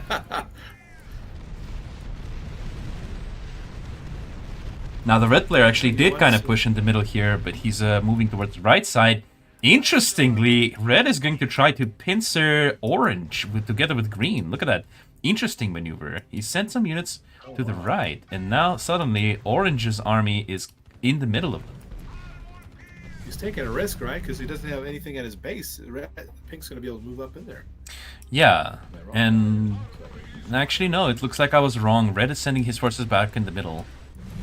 But it would have been so cool if he could pincer orange here, because I feel like that's desperately needed. Green is currently struggling trying to fend off this attack by orange, and red isn't really going to accomplish anything by himself fighting a pink player on the low ground like that. No, it's really been like a 1v1 for all three of these guys. They've been kind of just 1v1 on the right, 1v1 on the left, 1v1 in the middle. Yeah, with just a few units sprinkled in from the other players. Like, for example, orange players send 5 units over to the left to help blue, and we have some green units on the right together with red. But yeah, orange is still pushing into green's base. Oh man, that might be what breaks it here. That's the real Leviathan nuke coming out. You said there was a warning shot, the first one. The second one is the real hit. Dealing significant damage to these buildings. Beautiful. Simply beautiful. We got to see all the heroes, and that's what I like to see.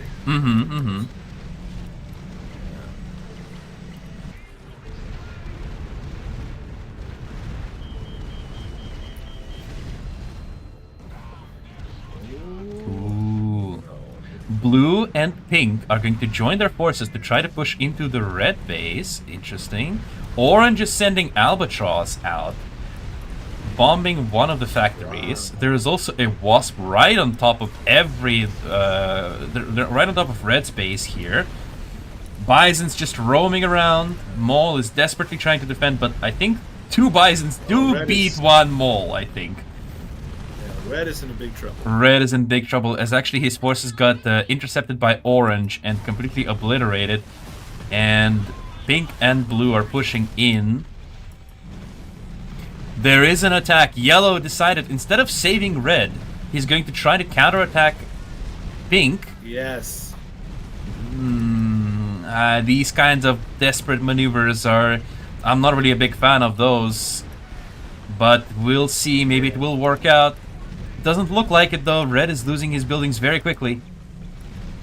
Yeah, I don't think so. Orange has a group on both sides, and yeah, blue's going to be able to hold off yellow, I think. Yeah, it's going to be a GG, I think. Yeah, it doesn't look good for the red guards, and they decide to actually tap out of the game as red gets completely steamrolled here. Yellow's assault fails, and orange is pressing on both sides. Wow. It's GG for red guards, but I mean, they were going up against a very strong team. Brigada is a very respectable clan, very strong players on both sides, and kudos to them for participating in this battle. Yeah, they lasted 20 minutes. I mean, that's pretty good. Get some GGs in the chat for everybody so far in this round. Wow. GGs. And for the next battle, we're actually already going to have a first semi-final of Out of 3 Masters Winter. 2026 winter. The first semi-final between, let me pull up the brackets again, between Call Me God and BRATSTVO clans. All right. Oh boy. We're gonna go on a This will be short good. break, and we'll see you after with the first semi-final of the tournament.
Hello, hello, hello, everybody. We are back. We are back here with the first semi-final. This is going to be exciting. We have Call Me God with BRATSTVO, which is, I believe, the matchup we've already seen in the past. Don't quite remember how it turned out for them last time, but hopefully we're going to see a beautiful game here. Yeah, I'm excited. I mean, at this point, semifinals, we got the best of the best of the best. So it's kind of like this is the heavyweight matchup here, and then we'll get to the final. But whoever wins this, it could come down to just a tactic or just a small thing here. Any kind of small mistake between these two, that's could give them the upper hand depending on who it is. So really going to be on ice chains. Ice chains, yeah. Last tournament we had the Razor's Edge for the semifinals. We decided to change it to a similar map, which also has water for one of the players, but this time it's a little different. Ice chains is slightly different in that regard. Yeah, we're going to actually get some water action, a little bit more water action, I would imagine. Some Vikings, some alligators on this one. So, yep. Just quickly starting a poll. I should probably signal to the rest of the players that we are ready. So guys, if you're curious, if you want to try to guess who's going to win this battle, I'm going to post a poll in the YouTube chat. Battle invitation received. I'm getting invited by a random player. Guys, don't invite me. Don't invite me to a game. It's not... I hate when that happens. Yeah. You're like, come on now. No, you don't have to invite me. Goodness. Don't invite me. Alright, everyone is ready. The match is about to begin on the map Ice Chains. Now, personally, my opinion about Ice Chains is I personally never have good experience playing this map. I think this might be just coincidence. But every time I play this map, I end up in some very sticky situations that I don't really enjoy getting out of. Yeah, I mean, it's interesting because like the water is such a big deal. Like, if someone loses the water, usually whoever loses the water loses the battle. And in my opinion, on this one, it's kind of how it goes. But true, yeah. You can have some land battles too, but yeah. I mean, land is obviously also incredibly important. If you lose on land, you just lose the game. But look, water on this map is incredibly important as well, especially also due to the fact that this is the shortest distance between the bases if you're playing any kind of avia as well. So controlling the sea also allows you to control the air in a sense here. But we are off. The teams have already deployed their bases. In the top left corner of the map, we have Call Me God, with Hero Dominator as the blue Confederation player, Hero Destroyer as the Cyan Confederation player, and Ayelet Marom is going to substitute as the purple Confederation player. Yes, and on the right side, in the bottom right corner, on the water, we've got Usama, red. And next to Usama, we've got LSD, green. And above green, we've got yellow. Yes, Khaled. Yes, it would appear that Khaled is substituting for Why the Red Kingdom here at the behest of BRATSTVO, as it seems that Why the Red Kingdom wasn't able to participate in this battle at the present. But luckily, both clans have substitute players in case this exact situation happens. Chat is already voting for Call Me God with 56%. Let's see how it's going to evolve during the course of this battle. Yeah, purple going air, and so is green, which is usually what happens in that middle base, back corner there. Quickly heading to headquarters level 3 here at 2 minutes in already, and upgrading the Avia factory. Very fast air production. Same for LSD actually. The two players, Ayelet Marom and LSD, mirroring each other timing-wise, basically. And I want to know how long is this one container going to last? Oh my god, is this Bob the Container? No way.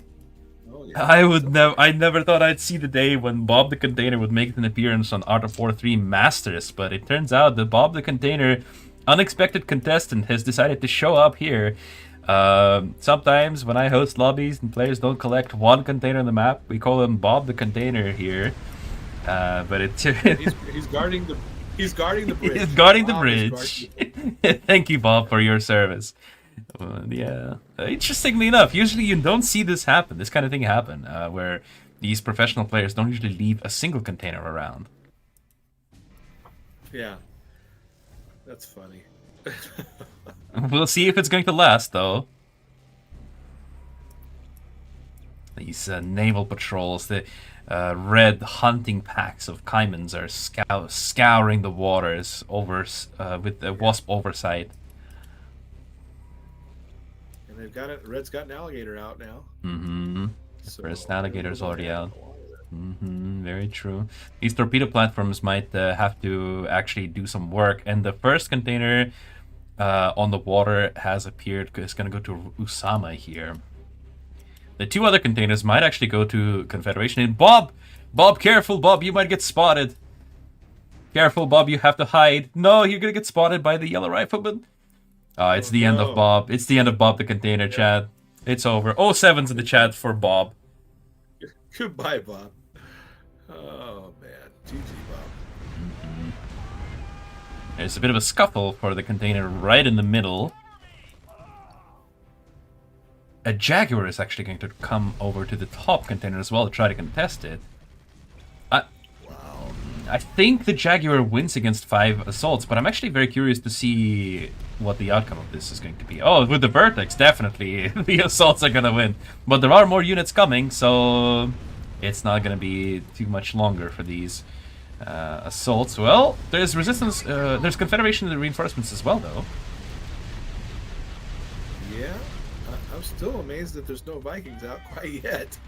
That was a beautiful, beautiful Seraphim active there. By the way, guys, fun fact if you didn't know about the Seraphim active ability. I mean, it can seem obvious to a lot of you guys, but not to everyone. The Seraphim active ability has a different spread depending on the range to which you used it on. If you use it right next to the Seraphim, then it's going to land basically almost every single missile in the same spot, allowing you to do super high burst damage in a single tile.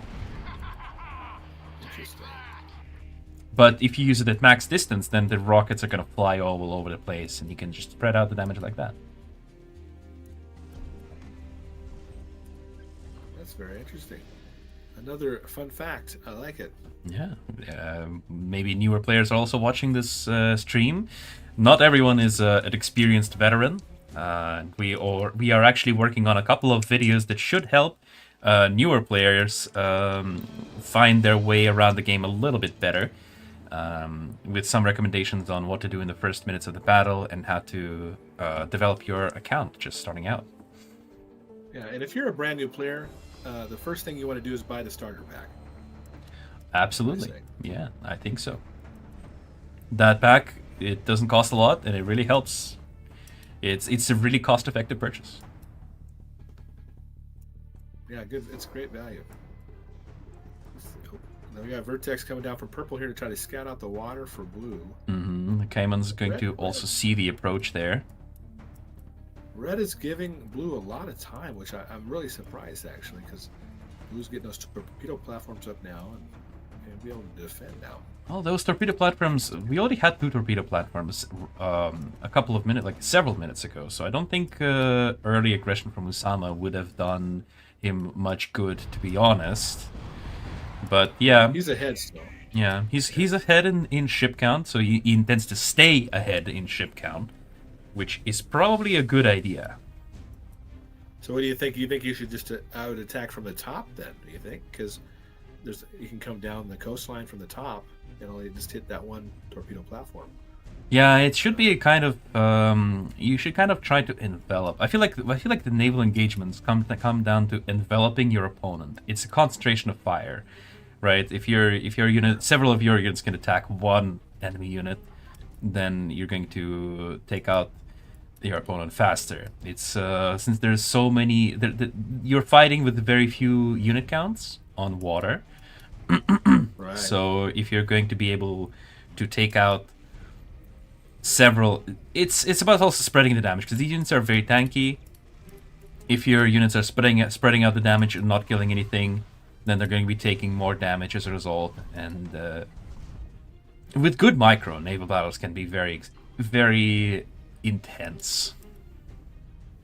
Yeah, I Very mean, skill based. you see a lot of folks that just go straight up against the torpedoes. Like they'll just come like try to just attack them head on, and it's like a terrible idea with the Vikings because the Gators can't really. The Gators need to come up from the side and kind of hit from the side. Usually they're more effective that way. Yeah, people are getting a little bit less confident in Call Me God now. The odds of their the vote is now 51% in favor of Call Me God from 56. It's because of the water, I think. Maybe. I think they see that. Maybe, yeah. Usama is trying to maneuver his fleet around, trying to see if there is anything he can pick off here. Maybe some stray deltas.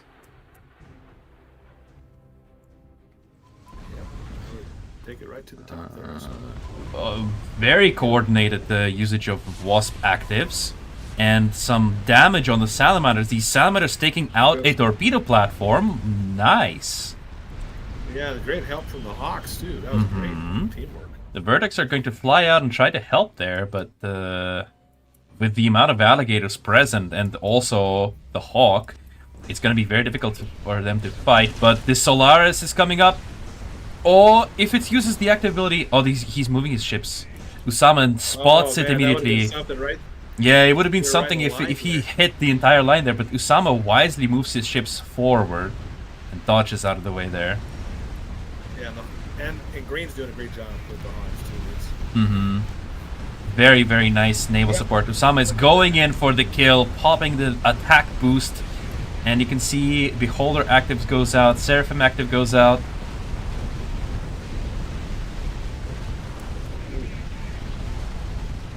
It looks like Usama is actually going to lose this engagement. Yeah, this is the hard thing about it. See, when you have Vikings lined up like that, and you've got alligators lined up like that, usually the Vikings win because they have the torpedo platform, or the torpedo too. Yeah, they have the torpedo weapon too. And actually, if you look at the Vikings' HP, you will see exactly what I was talking about earlier, where the alligators spread their damage a lot. And there's a lot of mostly dead Vikings, but barely any alligators left.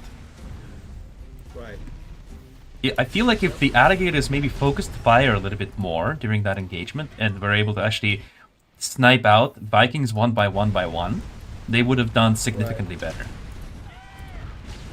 Yeah, like we said, like we talked about clumping your units together. Well, with the alligators, it actually might be a good thing because you can then focus the fire on one at a time on the Vikings and get them out of there quickly. Exactly. Like I mentioned earlier, you kind of want to like envelop your enemy so that you can close, like you can eat them up like a maw, basically. Big green soap though, and that's gonna help. That's gonna help out Red. It's definitely covering a lot of ground here. A nuke is going to go out there.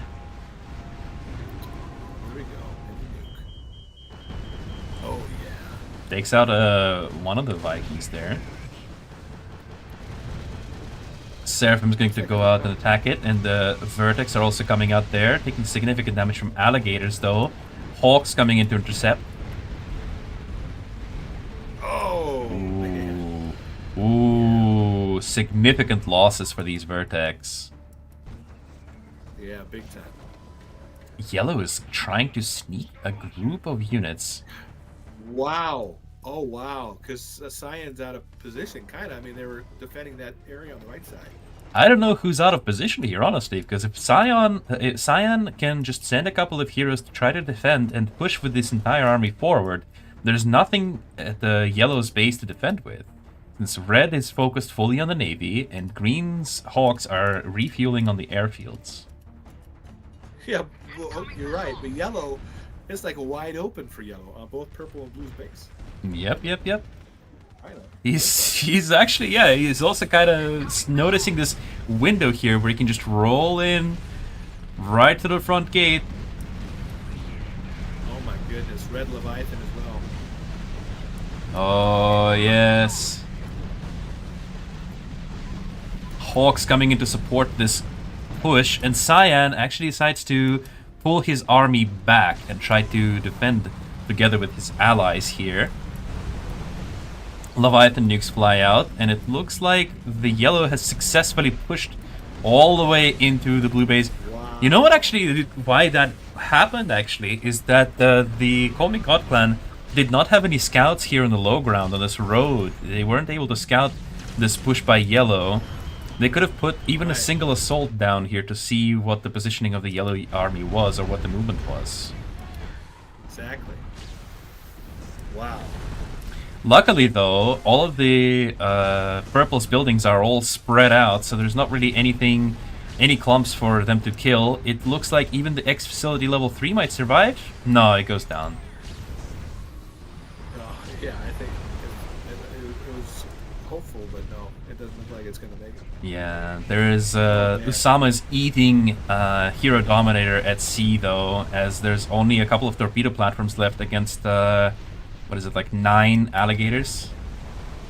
And Cyan's getting eaten up too, all his units, and then here comes Yellow with reinforcements. Oh, I actually missed it. I don't know where Cyan's army go. He he had a large force, and all of a sudden he's left with nothing.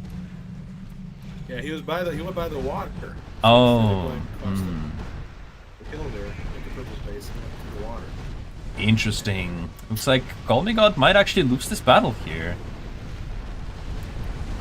Chat, once again, wrong on their prediction of the vote. Wow. See, chat? You're wrong, and yeah, you're wrong all the time, usually. Honestly, even I would be wrong, because I thought Call Me God might have this one in the bag, but once again, Resistance is proving to us that they still are able to bite and fight here. This beautiful window, by the way, I was skeptical about the yellow push, but it turned out absolutely beautiful for the Resistance concerted effort. Yeah, and I mean, they controlled the water, which or kept Blue kind of at the coastline there, and Blue couldn't really do much. Mm-hmm. So Yellow was able to come across, like you said, they didn't have any scouts there. Yep. So even just a single beholder on high ground here could have been a great help there in early warning of the push. I really think that this one single misstep of not scouting this position or this angle of approach really has cost them the battle, because by the time they noticed it, it was already too late. And Hero Dominator and Hero Destroyer already left the battle here, and Ayelet Maram follows them. It's GG. But that's what I was saying, because at this level, right, any tiny little mistake, really. Exactly, yeah, exactly. Yeah. Wow, GG. Congratulations to the BRATSTVO. Yeah, I mean, Call Me God had some really good early on. They took some really nice battles early on. Hero Dominator took that really nice fight at his coastline, where he was able to destroy a large number of alligators. A large number of heroes had to go back, and the Vertex really provided a lot of air support. Yep. Came down to that, just that not having that visibility to be able to know and see Yellow moving. That's very true. Man. Mm-hmm. Crazy. GG to both of them. Absolutely. GG to both of them. All right, let us go into a short break here once again. Just to remind everyone, this was the first semifinal. We still have one more game today. The second semifinal of BACH and Brigada. We'll see you after this short break. Stay tuned.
Hello, hello, everyone. Welcome back. We're back from break with the final semifinal. The last semifinal, I suppose it would be a better way to put it, between BACH and Brigada Clan. The teams are already ready and in the lobby. They're going to be playing on the same map, Ice Chains. What do you think about this matchup? Actually, I'm pretty excited about this matchup. I think this is another. Just the way it's worked out, both of these clans meeting each other now. I think it's going to be very interesting. I don't think we're going to see the same thing happen in this one. I think it's going to be a little bit more. I think we'll see some more land action on this one, but based on what I've seen from these clans, they'll be more aggressive on the land. Possibly. The top corner there. Hopefully. It would be nice to see some more action this game. Because, to be fair, the last one was a little bit shorter. No substitutes this time around as well. No players have been substituted for anyone else, so we still have the same team compositions. We have, except we have the Resistance now in the top left corner, with Technar being the red Resistance player, Adam 1994 once again being the front player as the yellow player, and Negative is going to be the green Resistance player. Yeah, and on the water for the Confederation, we've got Trung Ho Tiger, AOW3. And over to the right of blue, we've got purple, Andong 16. And above purple, we've got the Aqua or Cyan player, Prime. The contest award winner. By the way, guys, pay attention to our social media if you also want to become an award contest, to get a contest winner award. These are being rewarded to players who participate in our creative contests. So do keep an eye out for social media if you want to participate. That's right. If you like to be creative, you like to make things, that's be on the lookout because they got some really good ones. I remember, what was that one where they made like somebody made like an actual like real life Atlas. Yeah, that was when we released Atlas and Bison. We had a creative contest to create these two heroes out of spare parts, and one of the contestants created a lot, like not a life-size but like a human-sized version of Atlas. That was really cool. It would have been really impressive if they created a life-sized Atlas, but the technology isn't quite there yet. Not quite. The Deltas and Caimans are engaging each other on the water here. Business as usual. Yeah. But yeah, we are also going to, in the upcoming event, we're going to obviously have another creative contest, but we're also going to have a game-related contest as well in that one. So stay tuned for that if you're curious to see what that's going to be. You know, we're always trying to spice up our social media presence and engagement with the players. I feel like we are trying a lot harder than some of the other game companies to engage with the community. I mean, obviously, everyone is trying to at some point, right? Well, yeah. It started picking up quite a bit when you took over, actually. That. Not just me. It's not just me. I mean, we've had some more people. Get some GGs in the chat for Icania. He's doing a good job. Thank you. I appreciate it. Yeah. But I would say that it's still a team effort, as I have brilliant colleagues that do help plan and create all this sort of content, like the new videos that are coming out. You know, obviously these aren't made by me. These are made by our video producers, and they're doing a great job, which I am quite happy about.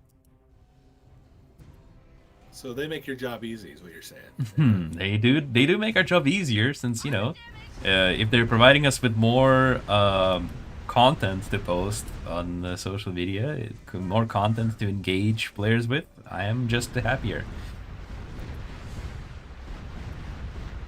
Here we go. Oh, yeah. Large containers are spawning once again. Confederation is claiming both ground containers, and the Resistance claiming the naval one.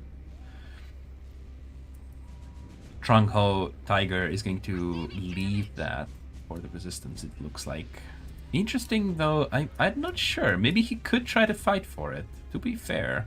2 Vikings and 3 Deltas might be enough to beat the force the Resistance players have there.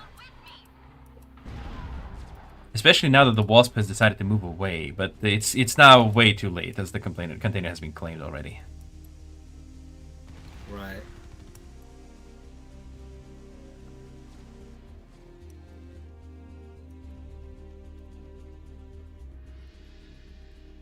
The Wasp is trying to claim the container here in the middle of the map as well. The Beholder's going to come out and fight it, though. Oh, it's got a Cerberus here to help out, too. Oh, there's another Wasp. I didn't see it. Yeah, I didn't either. Wow. Sneaky. Sneaky, sneaky, sneaky. He's trying to bait the Cerberus towards the coastline here, but I think this Cerberus might be on hold position order, which is good for the Cerberus. But with 2 Wasps, there's too much heat. Yeah, there's too many chemicals. Yep. They're putting chemicals in the water. That's right. Oh, the Seraphim actually was able to sneak right into the shipyard production here for the red player. Might actually, with the Vertex coming in and sniping out the one of the shipyards. Oh, what a beautiful micro for the Seraphim here. Very good. Max ranging that shipyard. Is he also going to be able to get out of there? No way. The Vertex... Might actually be able to do it. Yeah, with the Vertex covering for him, I think he might be out. Yeah, he's out! Oh my god. Ooh. Yep, he made it. He made it. He made it, wow. Punished red, forcing him to rebuild one of the shipyards. That's really going to set him back significantly on the naval production front. The fight for the large container in the middle was still ongoing at the same time, by the way. Yeah, I know, it's crazy. It looks like all the Salamander's coming, never mind. Oh, there's a Beholder as well. I think it's going to kill both the Cerberus and the Beholder, though. Yep. These were the units. Yeah, their units were already low HP. Their Cerberus had no health remaining, and Beholder was already also 2/3 of its HP. It's still Imba. I'm just joking. Mm-hmm. Resistance Imba, you know that. Resistance Imba.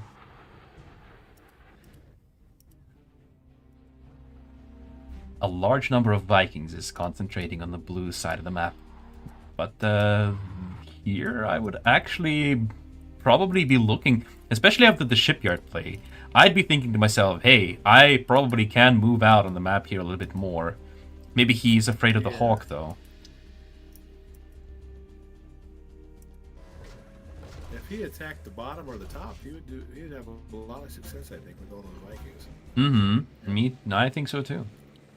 I think with the attack boost, he might even be able to reach that prototype factory from the little water corner there.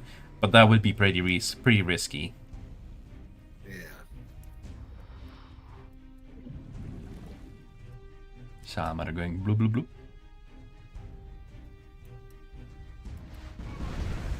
A single Cayman gets destroyed by the Vertex. That's overkill.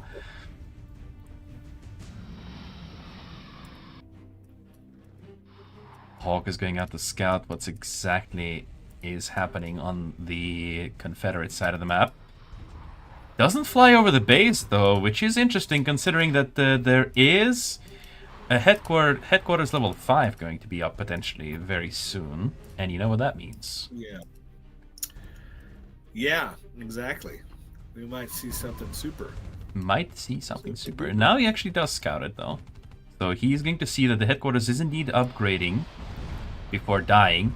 By the way, yeah, there is currently a bug in the game where the airplane animation, the destruction animation, isn't playing properly, but the developers are aware of it, and they're going to be deploying a fix for that very soon.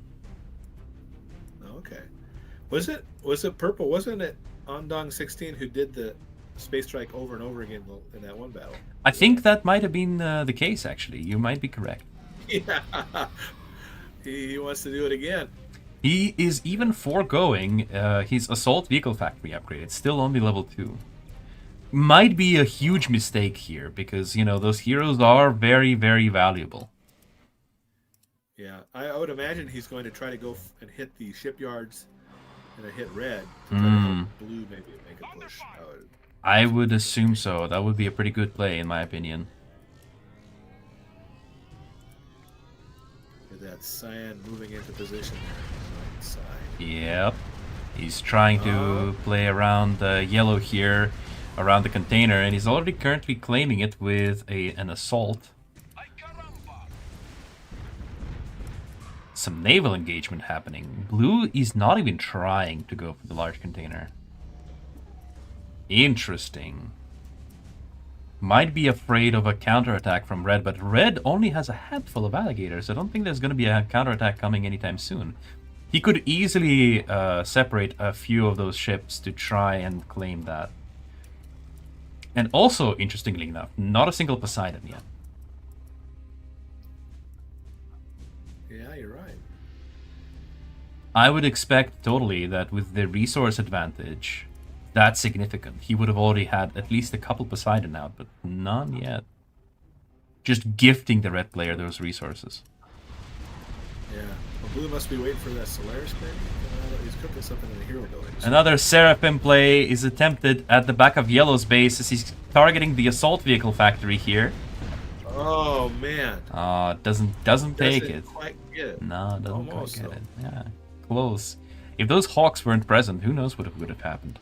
But these vertex are trying to find an angle of attack, spot that the container's already gone, and completely turn around. Unload a barrage of missiles at a single alligator and then turn around Actually again. pretty effective, actually. Just kind of snipe the alligators here. Yeah, they do take a lot of damage though, because they are all in the single stack. Yeah.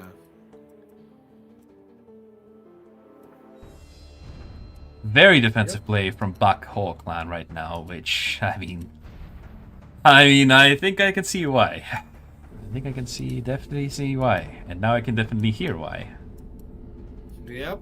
I was going to say, it's a super move. Mm-hmm. And It's a surprise tool that will help us later. And at the same time, there's a lot of, like, distraction attacks happening. Cyan is trying to pretend that there's action going on in the top right corner of the map to kind of lull Brigada into a sense of, I guess, unease. yeah. Well, they made Red bring his Leviathan over here. Hawk scouts it out. So, A single Hawk scouts out the super weapon. wow. So now Green's going to have to do something about it. Well, Yellow decides that this is then the time to act, and he moves forward. Nukes land from the Leviathan into Wasp, a classic combo. Yeah. These Vertex are eating the Leviathan together with the Seraphim, though. Jeez. The Hawks are flying, trying to intercept these Vertexes, but should they really be going for that when the space system is charting up? Yeah, they're turning around. Angduong cancels it immediately and pops an air raid boost, and now the Vertex are going to take out all the Hawks. So the strategy here is to bait all of these Hawks into attacking the space system, then destroying them, and now that there's no Hawk left, he's just going to rebuild it. Yep, and now we do have Poseidon for blue. So Yeah. let's give blue some time. Yeah, Poseidon now, and they're just kind of sniping the alligators with that Solaris. Yep. At the same time, Yellow and Cyan are... Yellow is still pushing Cyan into the back of his own base. Yeah, it's not looking good for Cyan. Salamander managed to destroy a space system. Oh, that sneaky bugger. That hero that's just traded for like 6 times its cost. Together with the push from Yellow, this might not be looking good for the Confederation. They need to be making moves now, or else they will just lose the game. The Vertex are coming into support though. about to get a nice water battle here too, I think. We might. There's just kind of a prelude to the naval battle there as the Poseidon are taking pot shots. Oh, these Vertex are still refueling. They can't help Cyan effectively. Yeah, Cyan's in trouble because there's another green Leviathan on his way. Yeah. It's going to nuke down the X facility and take it out. The Vertex are finally back up from the airfield and are going to start landing some hits onto the Leviathan. Another nuke, though. They might get hit by the nuke if they're not careful. Okay, it does go down. On the water a little bit more. Oh, okay, pushing a little forward. But these Poseidons are still just able to rain some rockets down on Red's line. And Red is deciding to pull his entire fleet back in a single clump. That is just... I have not seen this clump of alligators before. Yeah, I don't know. He's going to have to pick a side. Either go from the attack from the top or the bottom or something. Yeah. Because he does not want to go straight on. If I was playing blue, I would feel very confident to kind of like stretch my... to move the Viking line at the bottom kind of forward to surround the red a little more. But these Vertex are dying now on the way back from, I guess, another air raid, and yellow is back on the counterattack. Yeah, this is... I was going to say Cyan's in trouble. There's nothing there. Yep. Nothing there, and the Hawk is going to scout another space system from purple. The over reliance on space system might actually really bite them in the back. Now, because there's still no heroes coming out from purple, except for tier 1 heroes. Yeah. Cyan's in huge trouble. I mean, blue's holding the water, but man, the land. This is what I was saying. Is I think the land was going to be the... I mean, you say that blue is holding the water, but this naval engagement, I don't know. It could still go either way.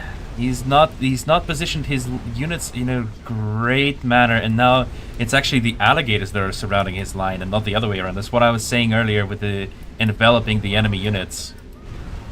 Yeah. But it don't matter because yellow is doing it whatever he wants, and red's got the Leviathan over there now too. So it's not looking good. I'd say this is a... But there's no more Hawk to stop the space system, and the only hope of stopping it now is if yellow pushes through Cyan's base, and that's exactly what he intends to do. Space Strike is going to go down now. He's going to try to hit the yellow's army, actually. That is a very bold decision. I don't know if it's going to pay off. Yellow is moving forward quite aggressively. Gets half the army. Yeah, some of it, but... Cyan's no more, though. All right. Nope, and the Vertex will do the job, I think, here in a moment.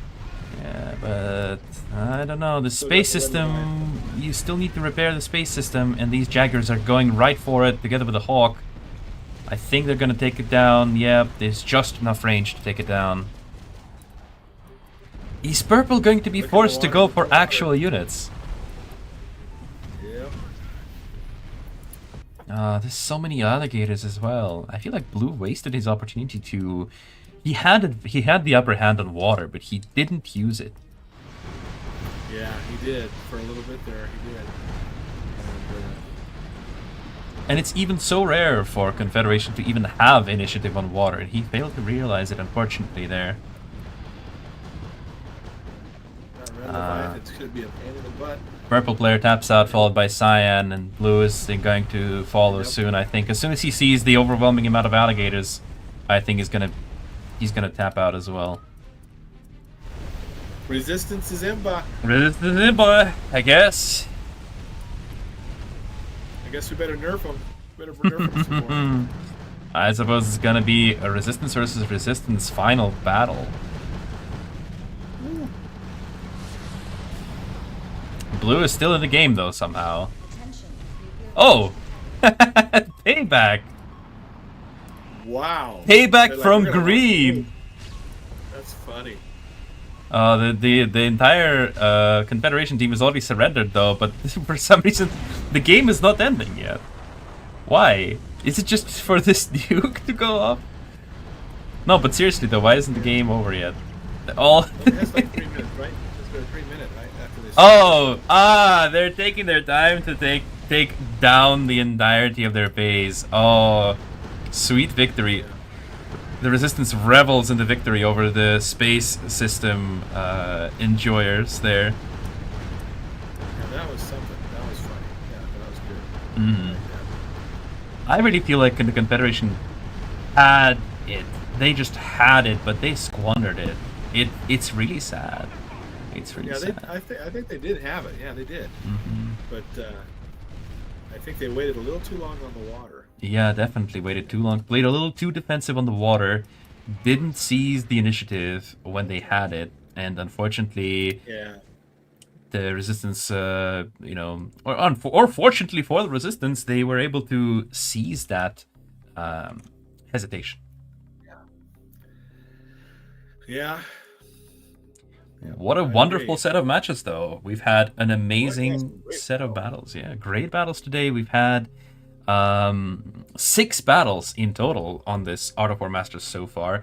Very, very intense, very cool. We had a lot of great moments. And let's just have a final look at the brackets here. I believe they're already updated. Yep, they are.